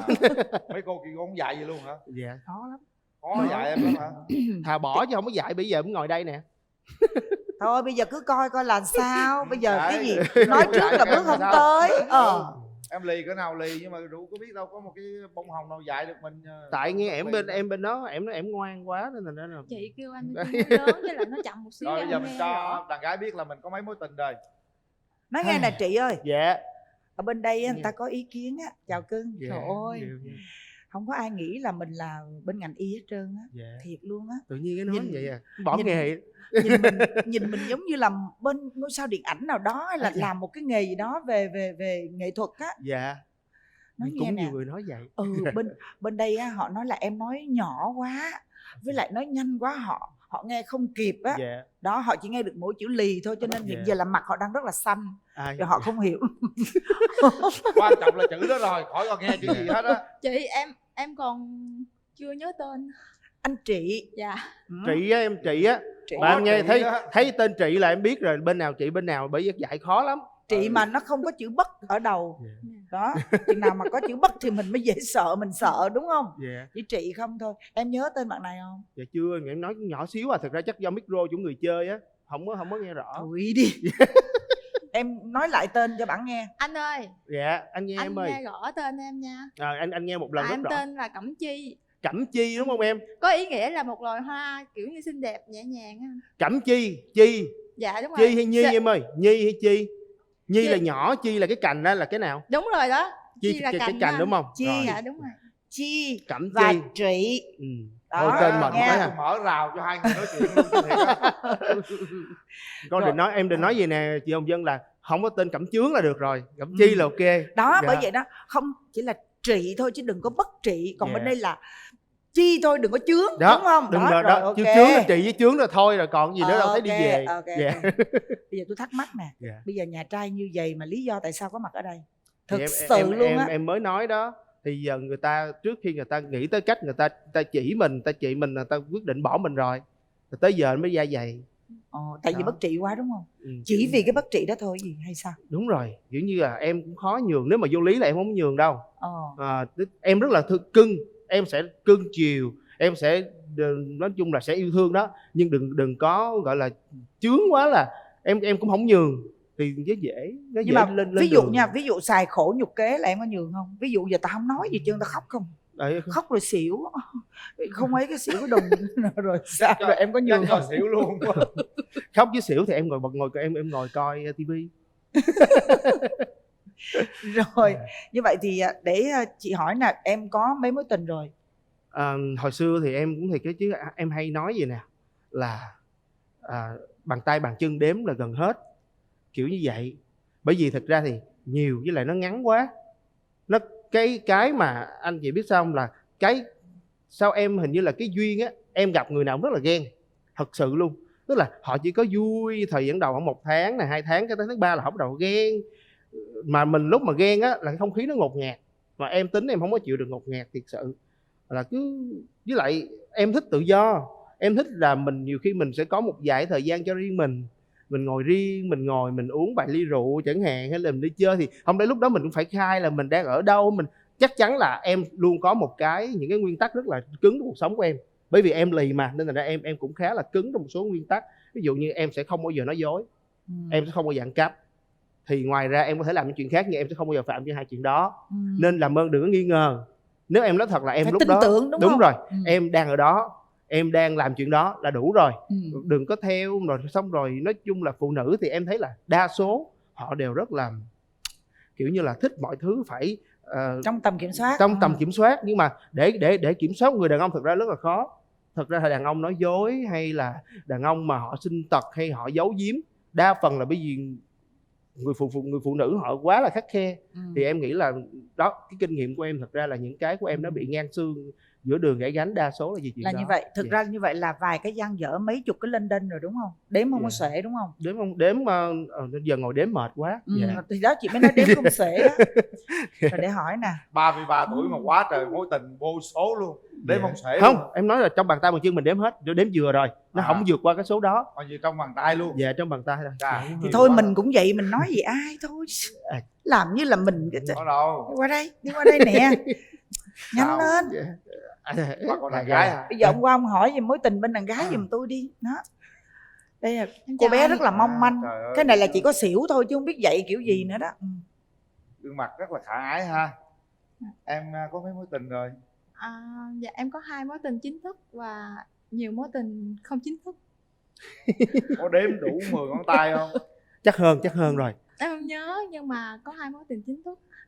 Mối tình gần đây nhất thì em chia tay được 7 năm. Trong vòng từ 7 năm đến nay thì em không quen ai nữa.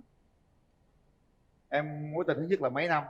Mối tình thứ nhất thì em quen 1 năm rưỡi. Rồi mối tình thứ hai là 1 năm 3 tháng 21 ngày. Trời ơi nhớ luôn, 21 ngày luôn nữa. Hay quá trời. Này chia tay lâu chưa cưng? Dạ chia tay cách đây khoảng 7 năm. 7 năm rồi. Ồ 7 năm rồi. Dạ. Rồi 7 năm ở không vậy đó. Dạ.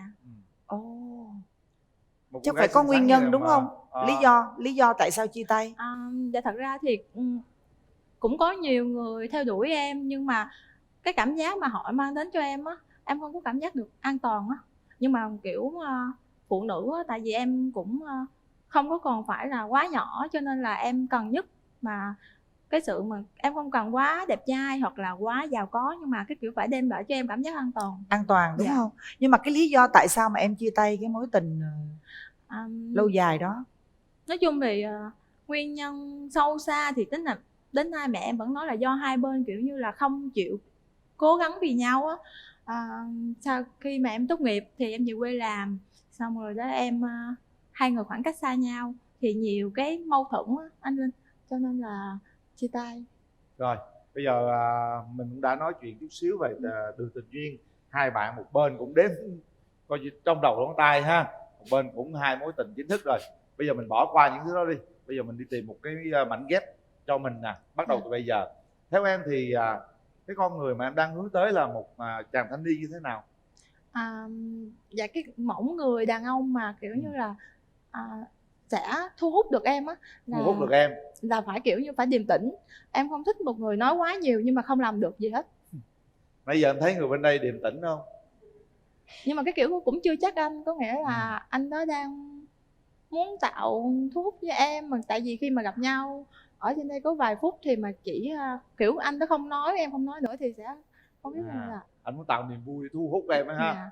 Rồi với lại mẫu người như thế thì anh nghĩ rằng là người này cũng đẹp trai ha, trắng trẻo, nói chung là không có nghĩa là rất là cái bạn bên kia là gặp một cái là có cái đặc biệt liền, tức là mình phải có cái sự thu hút liền. Nhưng mà ngoài cái đó ra thì em còn muốn thêm điều gì ở người bạn trai của mình? Chắc là hiếu thảo. Hiếu thảo. Tại vì em suy nghĩ là khi mà một người đàn ông nào đó, khi mà họ hiếu thảo với gia đình họ, thì sau này có khi mà lấy em về á, thì cái khả năng á sẽ hiếu thảo với bên nhà em. Còn nếu mà kiểu đã không hiếu thảo với gia đình mình rồi thì chắc chắn là sẽ không hiếu thảo được với ba mẹ gia đình khác. Với lại hiếu là thảo cha mẹ đôi khi hiếu thảo với vợ luôn đó. với lại là kiểu phải biết có chí cầu tiến anh. Rồi bên đây ta bác sĩ rồi mà cầu tiến gì nữa. Bây giờ bên kia đưa ra cái mẫu lý tưởng vậy, em cảm giác là em đáp ứng không bao nhiêu phần trăm? Nếu mà nói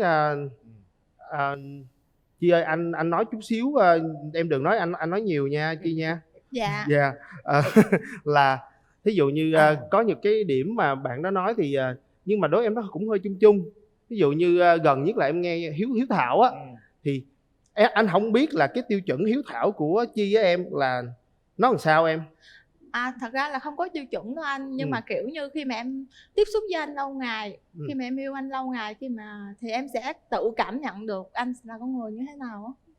Tại em biết sao không? Anh cũng coi chương trình một vài tập á, thì anh thấy ví dụ như một trong những sự hiếu thảo nhất á là ví dụ bây giờ là cái mở màn ra cái em thấy em cũng khoái anh cũng khoái em rồi, cái mà má em nhất định không có chịu anh, kêu là anh nhìn chơi bời quá, anh nhìn lông bông quá, hoặc là anh nhìn như vậy thì cái cuộc đời em có vẻ là không có ổn định như em mong muốn á. Thì như vậy thì nếu em hiếu thảo là coi như em sẽ bỏ anh không? Không, thật ra là ba mẹ em là bây giờ nói chung là rất là muốn em có bồ. Em xin bật mí với mọi người, với lại chị Hồng Vân với anh Nguyễn Linh và anh bên kia luôn. Anh chị. Dạ. Chưa nhớ tên anh luôn hả trời?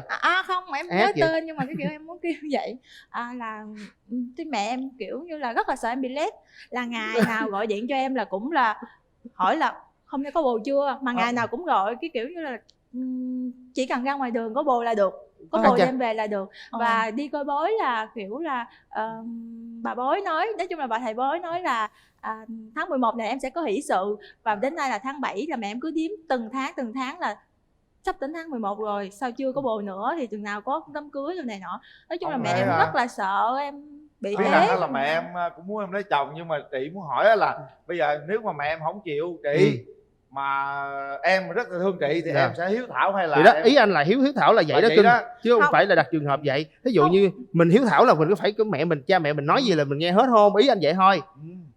Theo em vậy em có một là em nghe lời mẹ là em hiếu thảo, hai là em qua gặp luôn chị luôn. Tại em biết sao không, anh thì anh không nghĩ anh là bất hiếu, nhưng mà là ví dụ như ba mẹ anh, tức là ba mẹ nhiều khi chị Hồng Vân, anh Nguyễn Linh biết là thế hệ xưa đó, thì trong cuộc đời của em thiệt sự, ví dụ như em nói là bây giờ em không phải là quá là thành công hay là gì, nhưng mà nếu mà em chỉ nghe lời ba mẹ em thì em cũng không được như bây giờ. Ví dụ như khi mà em quyết định nghỉ công việc ở đâu để chuyển một cái việc khác mà em nghĩ bây giờ nó dẫn dắt em tới cái sự nghiệp nó tốt hơn á, thì ngay thời điểm đó mẹ em luôn luôn cản lại. Nhưng mà em thì em không nghe chuyện đó. Em thì em sẽ quyết định là em sẽ làm theo cái gì theo ý của mình. Đó, thì trong cái chuyện tình duyên cũng vậy. Trước giờ thì dĩ nhiên là ba mẹ trong lịch sử ba mẹ cũng sẽ có nhiều cái mối chọn là thích với mình, nhưng khi mà em thấy là không phù hợp thì em cũng không có đồng ý. Đó, thì anh không biết là nếu tính của anh như vậy có hiếu thảo hay không, có hiếu thảo hay không, có đạt được cái sự gọi là hiếu thảo, bởi vì chắc chắn anh sẽ có những cái lựa chọn rất là riêng của cá nhân anh. Còn về hiếu thảo đối với anh là chỉ là đơn giản là mình lo cho ba mẹ mình đầy đủ cuộc sống, tương đương giống như mình có gì thì mình lo cho ba mẹ mình như vậy, thật là nói chung là chân thành thôi. Là ý chị muốn nói tức là có những điều mình không nghe lời ba mẹ, không phải là mình không hiếu thảo. Đúng, mà em lại sợ là bạn Chi nghĩ vậy. Là mình làm theo cái mình suy nghĩ. Tại em biết sao, em cũng muốn chia sẻ vậy nè anh Linh. Hồi xưa chị Dân là em có một cái, không biết cái đó là em thu thập từ đâu không biết, nhưng mà có một cái quan niệm như vậy là khi mà mình sinh ra một đứa con á, ba mẹ sinh ra mình, hoặc sau này ví dụ mình sinh ra con của mình á, thì đó là một cái dòng nước chảy xuôi. Mình sẽ có một cái trách nhiệm để lo cho đứa con đó cho tới năm mà nó đủ lông đủ cánh để nó đương đầu với cái cuộc sống này. Bởi vì bản chất đứa con mình nó không có lựa chọn để bước ra ngoài. mình chọn cho nó bước ra. Như vậy thì ba mẹ mình có nghĩa vụ đó để lo cho mình. Ngược lại thì mình lo cho ba má mình là bởi vì mình có một cái tình cảm trong suốt bao nhiêu năm đó, nhưng thực sự mình sẽ không có cái nghĩa vụ để mình tuân theo tất cả những gì ba mẹ mình sắp đặt, bởi vì đó là cuộc đời của mình. Thì em luôn sống theo kiểu như vậy. Em là không theo sự sắp đặt của ba mẹ. Dạ vâng. Mà theo sự sắp đặt của em. Đúng rồi, bởi vì thực ra thì em muốn tận hưởng cái cuộc sống của em tới từng giọt, nó thật là ý nghĩa. Rồi, thì đó là quan điểm thôi. Đó, thành ra em sợ là bạn Chi sẽ thấy là em không có gì hiếu thảo hết. Chút xíu là em với lại bên kia mở rào ra trao đổi nha. Dạ. Còn bây giờ thì mình hỏi ý kiến người thân cái đi. Bây giờ bây giờ tôi phải hỏi bạn Chi một chút xíu, cái quan điểm đó là có trùng hợp với quan điểm của em không? Dạ theo em nghĩ cái kiểu như anh chị là anh chị có chính kiến riêng chứ không phải là không hiếu thảo. Cái quan niệm hiếu thảo của em là kiểu không phải là nhất thiết phải nghe lời hoàn toàn ba mẹ em. Giống như cái chuyện mà ba mẹ em là bắt em phải đi xem mắt nè, rồi kiểu tại ba em cũng có nhiều mối quan hệ, cũng bắt là nói chung là bắt xem mắt rất là nhiều, thì em cũng không có chịu xem mắt, nhưng mà cái đó thì cũng không phải liệt vào cái chuyện mà em có hiếu thảo hay không. Đúng rồi. Thực ra cái quan điểm hiếu thảo ở đây nó đơn giản lắm, là đừng có làm cho cha mẹ bị cảm giác là mình bị hỗn á. Giống như con cái mà hỗn hào với cha mẹ là một cái mà tuyệt đối trong một cái mối quan hệ cha con mẹ con. Rồi, còn cái việc quan điểm thì nói chung là tranh luận nhau vấn đề là hiếu thảo. Anh Linh mệt em rồi đó, anh Linh mệt hỏi chị hiếu thảo rồi đó. Hiểu rồi đúng mệt không? rồi, em mệt rồi. Bây giờ là sự kết nối thôi. Dạ rồi. Hai bạn sẽ tranh luận với nhau. Bây giờ là bên là gái đi với ai? Em đi dạ, với em đi với ba người bạn thân của em ạ. Dạ, bạn Khôi là bạn thân của em ạ. Lời đầu tiên thì cho phép Khôi xin được gửi lời chào đến anh Quyền Linh, chị Hồng Vân cùng tất cả các bạn khán giả có mặt tại trường quay ngày hôm nay. Thì Cẩm Chi là bạn thân của Khôi ở trường đại học. Thì Chi là một cô gái học khoa văn chương báo chí của trường Đại học Khoa học Xã hội Nhân văn, nên chính vì thế là sống rất là tình cảm và tinh tế. Đặc biệt thì Chi rất là thích quan tâm đến bạn bè và những người xung quanh mình. Thì Chi ơi, Khôi thì Khôi cảm nhận chàng trai bên đây là một người đàn ông rất là cởi mở, vui vẻ và phóng khoáng. Thì Khôi nghĩ là khá ổn. Nếu như mà có thể thì nên cho nhau một cơ hội để tìm hiểu. Xin cảm ơn. Rồi, cảm ơn em. Thôi đi với ai? Em chị đi với ai? Anh lộn tên em nữa rồi. Em đi với lại em trai của em. Em ruột thì hả? dạ không, em nói chung là một cái mối quan hệ rất là lâu rồi, bởi vì em đã làm trợ lý cho em trong suốt cái thời gian qua. Dạ. Em nói đi em. Dạ, con xin chào chú Quyền Linh và cô Hồng Vân. Con là Trọng Duy, là trợ lý của bác sĩ Trị. Thì theo như em quá trình mà con làm việc với anh chị, cũng nghe anh chị miêu tả về hình mẫu lý tưởng của mình, thì bạn nữ này cũng khá là an toàn. Thì nãy giờ khi mà con ngồi con nhìn á, thì con thấy là chị này có vẻ là hợp với phòng khám của bên con hơn là hợp với bác sĩ Trị. Ủa làm sao? Em nói lại anh. Dạ. Thì nếu mà khi mà ngồi nhìn chị nữ này á, có một cái vẻ ngọt ngào, nhẹ nhàng và an toàn. An toàn hả? Dạ, an toàn. Thì nhưng mà sao hợp với cho bên con? em giải thích là cái từ khoan để cho bé nó hết đi. Sao rồi hợp với ai? Dạ, hợp với phòng khám của bên con, phòng khám Thế Giới Sắc Đẹp ạ. Chứ không hợp bác sĩ Trị đúng không? Dạ, cái đó còn tùy bác sĩ Trị nữa. Dạ. Em nó hay nói, anh nói người nó xài từ an toàn á. Thật ra là cái an toàn là cái nguyên một cái đội ở dưới bên phòng khám em hay dùng để cái từ đó không có tích cực lắm đâu, bởi vì khi mà mình làm mình không có nghĩ đến gì mới á thì em mới kêu là thôi tụi em an toàn quá vậy, sống an toàn hoài vậy làm sao mà thì phát triển giờ đó thì không biết là an toàn là sao, an toàn sao này kỳ quá nói vậy liền. Dạ, thì mọi thứ nó sẽ nằm đằng sau cái màn đó, thì để từ từ mình khám phá nha. Dạ, con xin hết ạ. Rồi, bây giờ mở rào có cái sự an toàn nó thế nào nha. Xem cái quan điểm của mỗi người về sự hiếu thảo thế nào. Cứ tranh luận với nhau nào. Mở rào.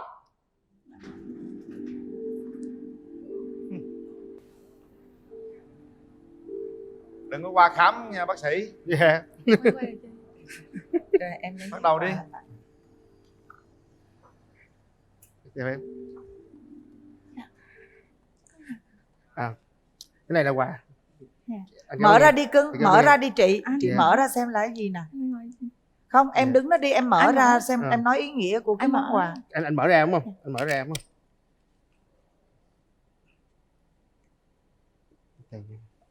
Sách, em đúng là cô gái văn chương rồi. Những chuyến tàu mùa hè. Bên trong này có một cái thiệp, có một cái thiệp nữa. Đúng rồi, anh thấy có cái thiệp. Đây, cái thiệp ở đây. Ở cái trong, thiệp. anh mở ra. Anh mở ra. Ôi cha, cái này cũng giống em lắm nè. Đây. Anh đọc đi anh. Yeah. Xin chào, rất vui được gặp anh trong những tháng ngày bình yên và tươi đẹp này. Gửi tặng anh quyển sách em thích và những chuyến tàu mùa hè sắp tới của em. Sài Gòn ngày 16 tháng 7 năm 2020. Anh cảm ơn em. Nói chung là khi mà nhận cái quà này thì anh rất là ngạc nhiên. Thật sự là anh không nghĩ là mình sẽ có một cái quyển sách như vậy. Bởi vì thật ra thì một cái bác sĩ thường rất là khô khan á, anh đọc những cái sách về y khoa, thành ra là anh không có một cái sách như vậy. Anh có một cái món quà. Nói một xíu về cái nội dung của quyển sách này. Cái quyển sách này thì là một người bạn của em viết, là bạn Khôi. Đúng rồi, anh thấy tên Bình Khôi. Quyển sách này em tới thời điểm hiện tại thì em rất là thích, tại vì không phải là do bạn em viết mà em thích. Tại vì trong quyển sách này thì nó nói về những cái trải nghiệm của người trẻ mà vượt qua những cái khó khăn. Thì anh thì làm bác sĩ thì kiểu như cũng thời gian rồi công việc, áp lực công việc rất là nhiều, thì em mong rằng là anh sẽ đi qua hết những cái khó khăn đó để đạt được những gì mình muốn. Anh cảm ơn rất là nhiều. Anh chỉ có một cái câu hỏi nữa thôi, là em là một cô gái viết văn như vậy thì em đã có sản phẩm của mình chưa? Dạ không phải là cô gái viết văn ạ. Em là thích thôi. Thích thôi hả? Dạ. Một cô gái văn chương. Dạ. Anh cảm ơn. Anh thì còn là có một cái món quà nho nhỏ xíu. Anh không an toàn cho tới thời điểm này á, thành ra là em cũng đừng quá ngạc nhiên khi kiện món quà của anh, nhưng mà em mở thử đi.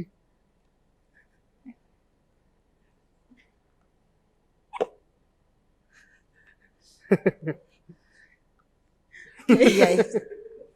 Ủa là sao? Là không có cái gì hết trơn hả? Không cũng được. Nếu mà em thì em nghĩ cái này là như thế nào? Ở trên đây có trái tim thì chắc em nghĩ là anh sẽ để trái tim của anh vô đây. Em suy nghĩ theo cách rất là văn chương, nhưng mà anh thì anh nói cái này, tức là với anh khi mà mình gặp nhau ở đây, anh không nghĩ là cái thời gian ngắn ngủi của chương trình này nó đủ để mình tìm hiểu. Thì anh nghĩ là với cái hộp rỗng này nè thì nó sẽ dành chứa đựng những cái thời gian mà sau này mình có thể có nhiều cuộc gặp gỡ hơn. Và đặc biệt là anh sẽ mời em tới cái chỗ của anh để biết nhiều về anh hơn. Ở nơi đó mới là cái nơi mà em sẽ cảm nhận được rõ con người của anh như thế nào. Cảm ơn. Vâng em. Em để đây này. Nghĩa là tặng cái hộp quà không có quà trong á hả? Là một cái hộp trống rỗng Linh à. Coi như anh rất là ẩn ý nếu luôn á. mà ai tặng tôi cái hộp không á, tôi đi về luôn, trả lại cái hộp. Thôi mà rồi. Anh đi về vậy thì ai làm chương trình? Rồi hai bạn cứ trao đổi với nhau đi nha. Nào. Em chào anh. Mình phải ngồi xa vậy. Ok. Anh thấy em sao? Em là cô gái rất là xinh đẹp. Dạ cảm ơn anh. Em bắt đầu, anh thường để cho phụ nữ bắt đầu câu chuyện trước. Em bị cướp. Nãy giờ anh nghe em trao đổi á thì kiểu như tại vì công việc của em thì hay đi rất là nhiều, nói chung là em đi sự kiện đồ này nọ, cuối tuần đồ á thì có ảnh hưởng, với lại em ảnh hưởng đến cuộc hẹn hò không, với lại là em muốn là ví dụ như là khi mà chúng ta hẹn hò thì sẽ tần suất gặp nhau thì như thế nào? Tức là nếu mà bây giờ mình bắt đầu hẹn hò thì cái công việc của em thời gian rất linh động đúng không?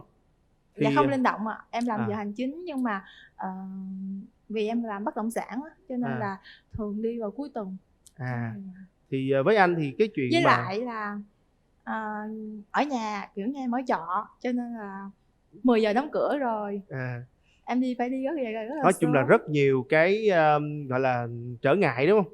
Thì anh cũng chia sẻ với em, thực ra là anh là một người bắt đầu có cái sự nghiệp riêng rồi, thì với anh không có làm giờ hành chính, nên thật ra thì cái thời gian đối với anh nó không phải là thời gian nó quá là trống, nhưng nó linh động hơn những người khác. Nên nếu mà em nói là em đã có thời gian đi làm rồi dành thời gian cho công việc rồi, thì còn tí thời gian rảnh nào em có thể dành cho anh thì cái chuyện đó rất là bình thường. Nhưng mà khi mà yêu nhau thì em muốn là thời gian đầu là phải gặp nhiều. Anh nhường em thật sự là còn anh có thể gặp bất kỳ lúc nào em muốn. Gần như mọi người nhiều khi nhìn anh họ tưởng anh là thất nghiệp đó chứ. Nó không sao. Anh có biết hát không? Hả? Hát hò hả? Dạ. Một chút xíu. Vậy anh có thể tặng em một đoạn cho một bài hát nào đó anh thích được không? Em muốn nghe liền bây giờ không, hay là mình nói chuyện hồi nữa xong rồi tới lúc mà đỉnh điểm của cảm xúc thì anh hát cho em nghe? Em thích sao anh cũng nhường hết.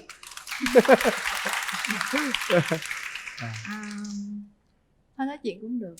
Anh hỏi em đi, anh hỏi em và em sẽ trả lời cho em. Nói chung thì rõ ràng đó, anh muốn tìm hiểu nhiều hơn về những cái quan điểm, bởi vì rõ ràng là em với anh cũng vậy, mình cũng qua một số lượng mối quan hệ rồi, thì em thấy là đa số á, là nó ảnh hưởng là do cái quan điểm sống của mình nó chọi với nhau.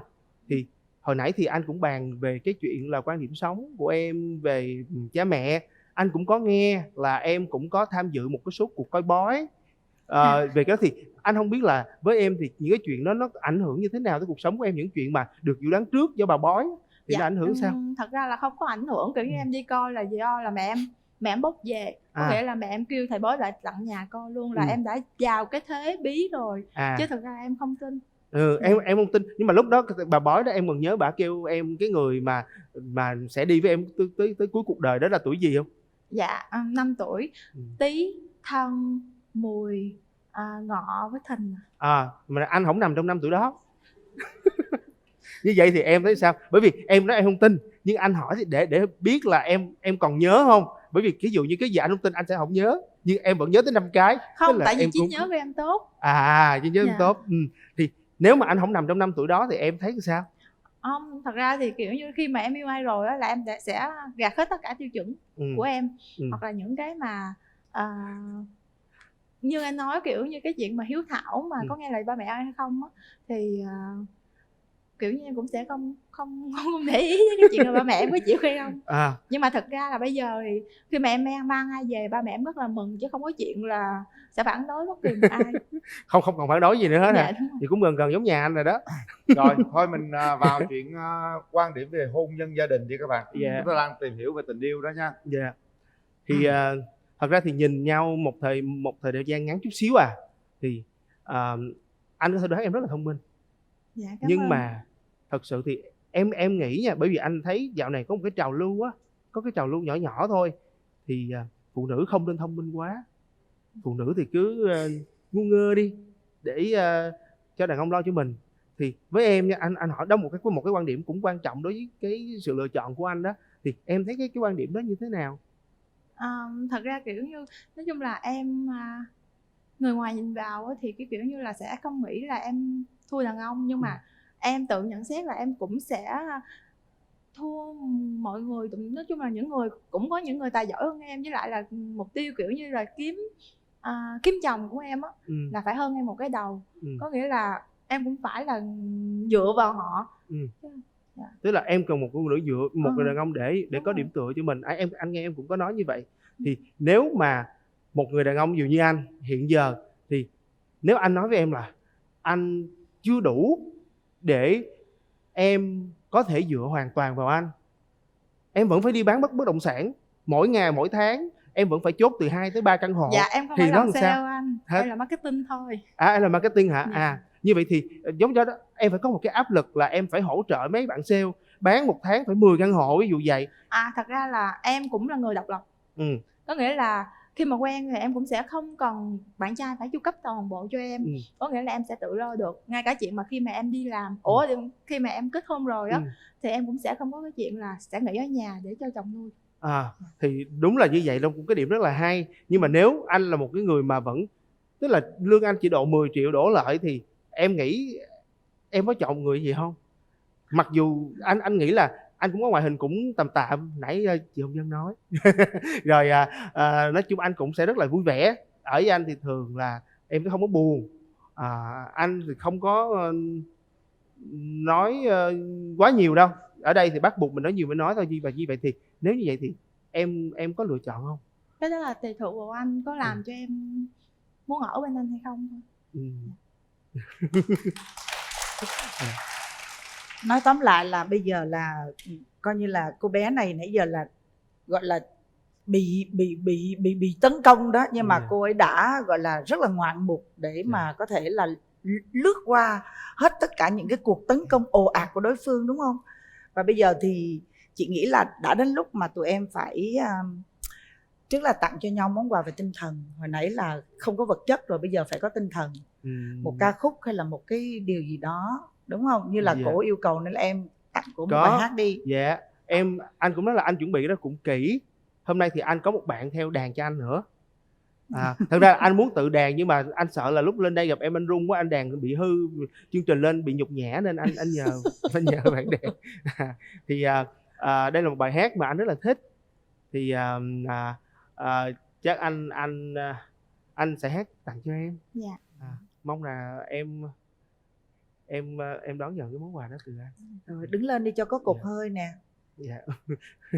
Em đứng lên nhận cái món quà tinh thần này của bạn. Mình đứng hát không gì? Qua cái mic này có nghe không? Nghe cơ. Dạ. Nghe. Đó. Đây là một bài hát được viết bởi nhạc sĩ Vũ Ngọc Bích. Có thể nắm tay tùy theo cảm xúc nha em. Cảm xúc tới đâu thì em thể hiện tới đó, nắm tay rồi nhìn sâu vào mắt đối phương.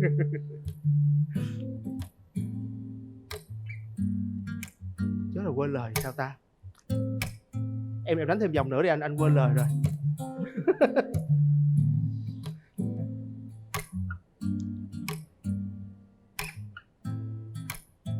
Sắp rồi.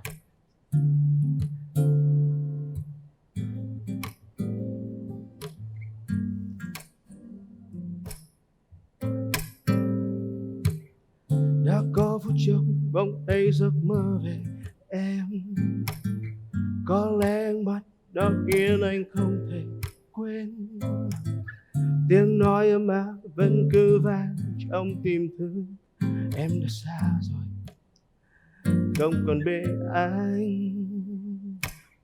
Những lúc thức giấc chỉ muốn thấy em ở bên, cho em vuốt ghé mái tóc rối đôi bờ môi.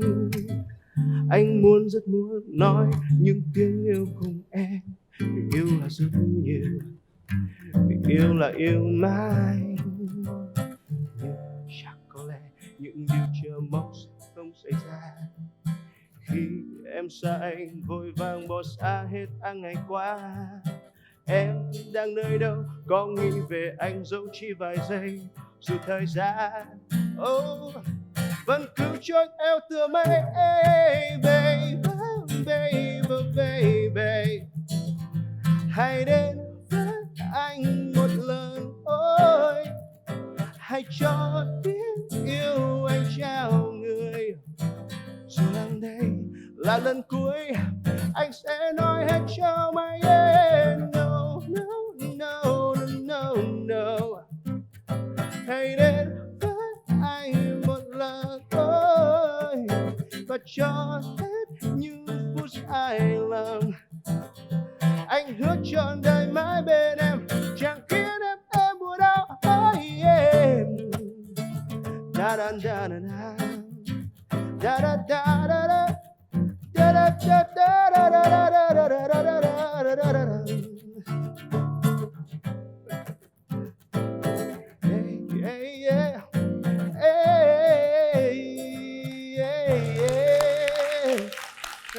Anh hát hay quá. Rồi, như một buổi trình diễn âm nhạc hay ha. Rất bác sĩ hay. nhiều tài quá bác sĩ ơi. Anh đã từng thi Việt Nam Idol. Dạ.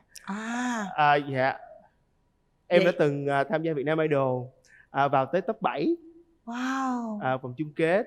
Thì thật ra thì nói một phần là bởi vì cuộc sống với anh á, anh có một cái điểm, nếu mà nói em đã từng chia sẻ hồi nãy á, sẽ làm cho em cảm thấy không chắc chắn. Đó là việc anh không an toàn. Nhiều người nói như vậy. Cái bài hát hồi nãy thực ra là bài hát độc quyền của anh. Em từng ra single bài này rồi. Bài này thì cũng được ca sĩ Thu Minh chọn để hát trong live show của mình 25 năm. Nói chung là một người anh hoạt động là nghề chính đó là bác sĩ, nhưng mà anh cũng có tham gia hoạt động nghệ thuật. Rồi, ok. Đó là những cái gì mà anh nghĩ rằng cũng đạt được thành công của em. Em gái? Em hát không hay, nhưng mà em sẽ tặng anh. Mình hát bằng cả trái tim. Đúng rồi. Dạ. 2 đoạn. Bắt đầu đi em. Anh không biết ngồi gần em hơn được không ta? Thôi anh đứng ở đây. Thôi ngồi cũng được ạ. Nào. Dạ. Nhưng vì anh quá tuyệt, nhìn đâu thì em cũng duyệt. Hết ạ. Rồi, chúng ta hết thời gian rồi các bạn. Thật sự là nói, thật sự thì chúng tôi đã dành thời gian các bạn rất là nhiều hơn những cặp đôi khác luôn, để các bạn có thể trao đổi, để hiểu nhau nhiều hơn, để các bạn tự dẫn câu chuyện về tình yêu của mình ha. Bây giờ thì mình để tay vào nút bấm đi. Tôi nghĩ rằng hai bạn cũng đủ sức để cảm nhận được xem đây có phải là một nửa yêu thương của mình hay không. Em để vô đi. Để tay nút bấm đó các bạn. Bây giờ chúng ta có thể vui, đùa, chúng ta có giỡn, nhưng bây giờ đã đến lúc chúng ta lắng lòng mình lại. Hai chiếc ghế đó đã biết bao nhiêu cặp đã thành vợ thành chồng, biết bao nhiêu đứa con cháu đã ra đời rồi đó.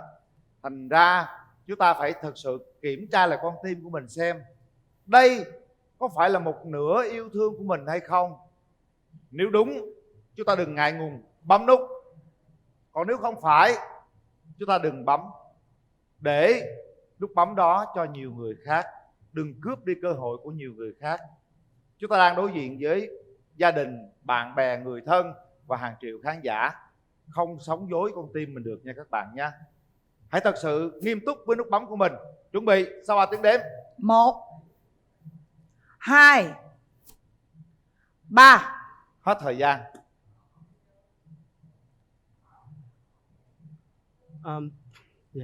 Em không bấm. Dạ, em nghĩ là Cẩm Chi á, là một cô gái rất là tuyệt vời và hiền lành. Mà đúng là như cũng một từ mà em cũng hay dùng, đó là em rất là an toàn. Thì anh nghĩ là một người như anh thì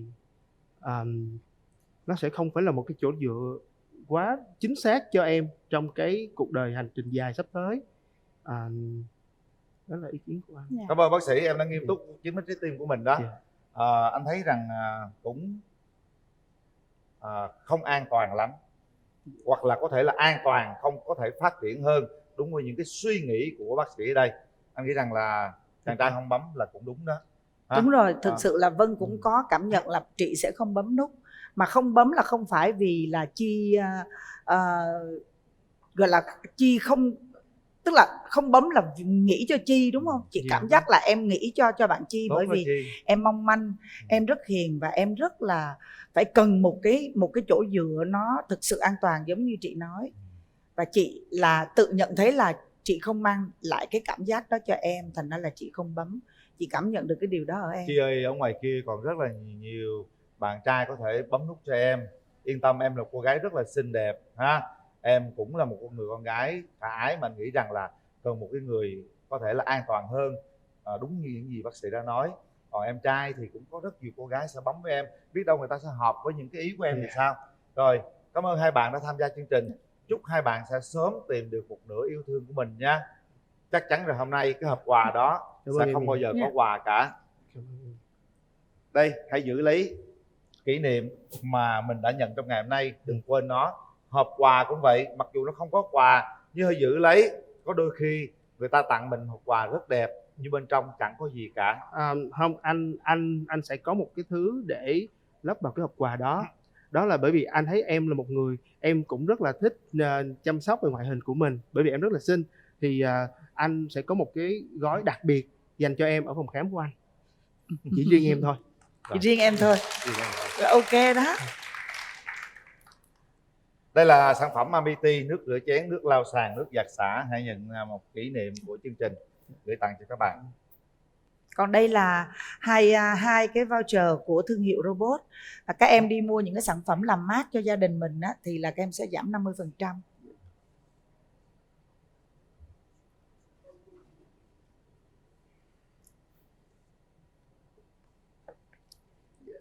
Đây là món quà dành cho các bạn. Đó là mỗi bạn sẽ nhận một liệu trình phiên bản hoàn hảo từ Phòng Khám Thế Giới. Sắc đẹp giúp bạn nâng cao cái tông trắng lên ha, và giúp bạn trẻ hóa da, đặc biệt là dứt điểm nám lâu và gì đó. Anh chưa đọc hết, một chút anh sẽ đọc sau ha. Rồi, đây là món quà của chương trình dành cho các bạn. Cảm ơn em. Hẹn gặp lại em. Còn một phần quà nữa hả? Còn nữa hả? Đây là dầu thơm của công ty cổ phần quốc tế Âu Việt Say Perfume. Còn hết. Rồi, chúc hai bạn sẽ tìm được một nửa của mình ha. Rồi.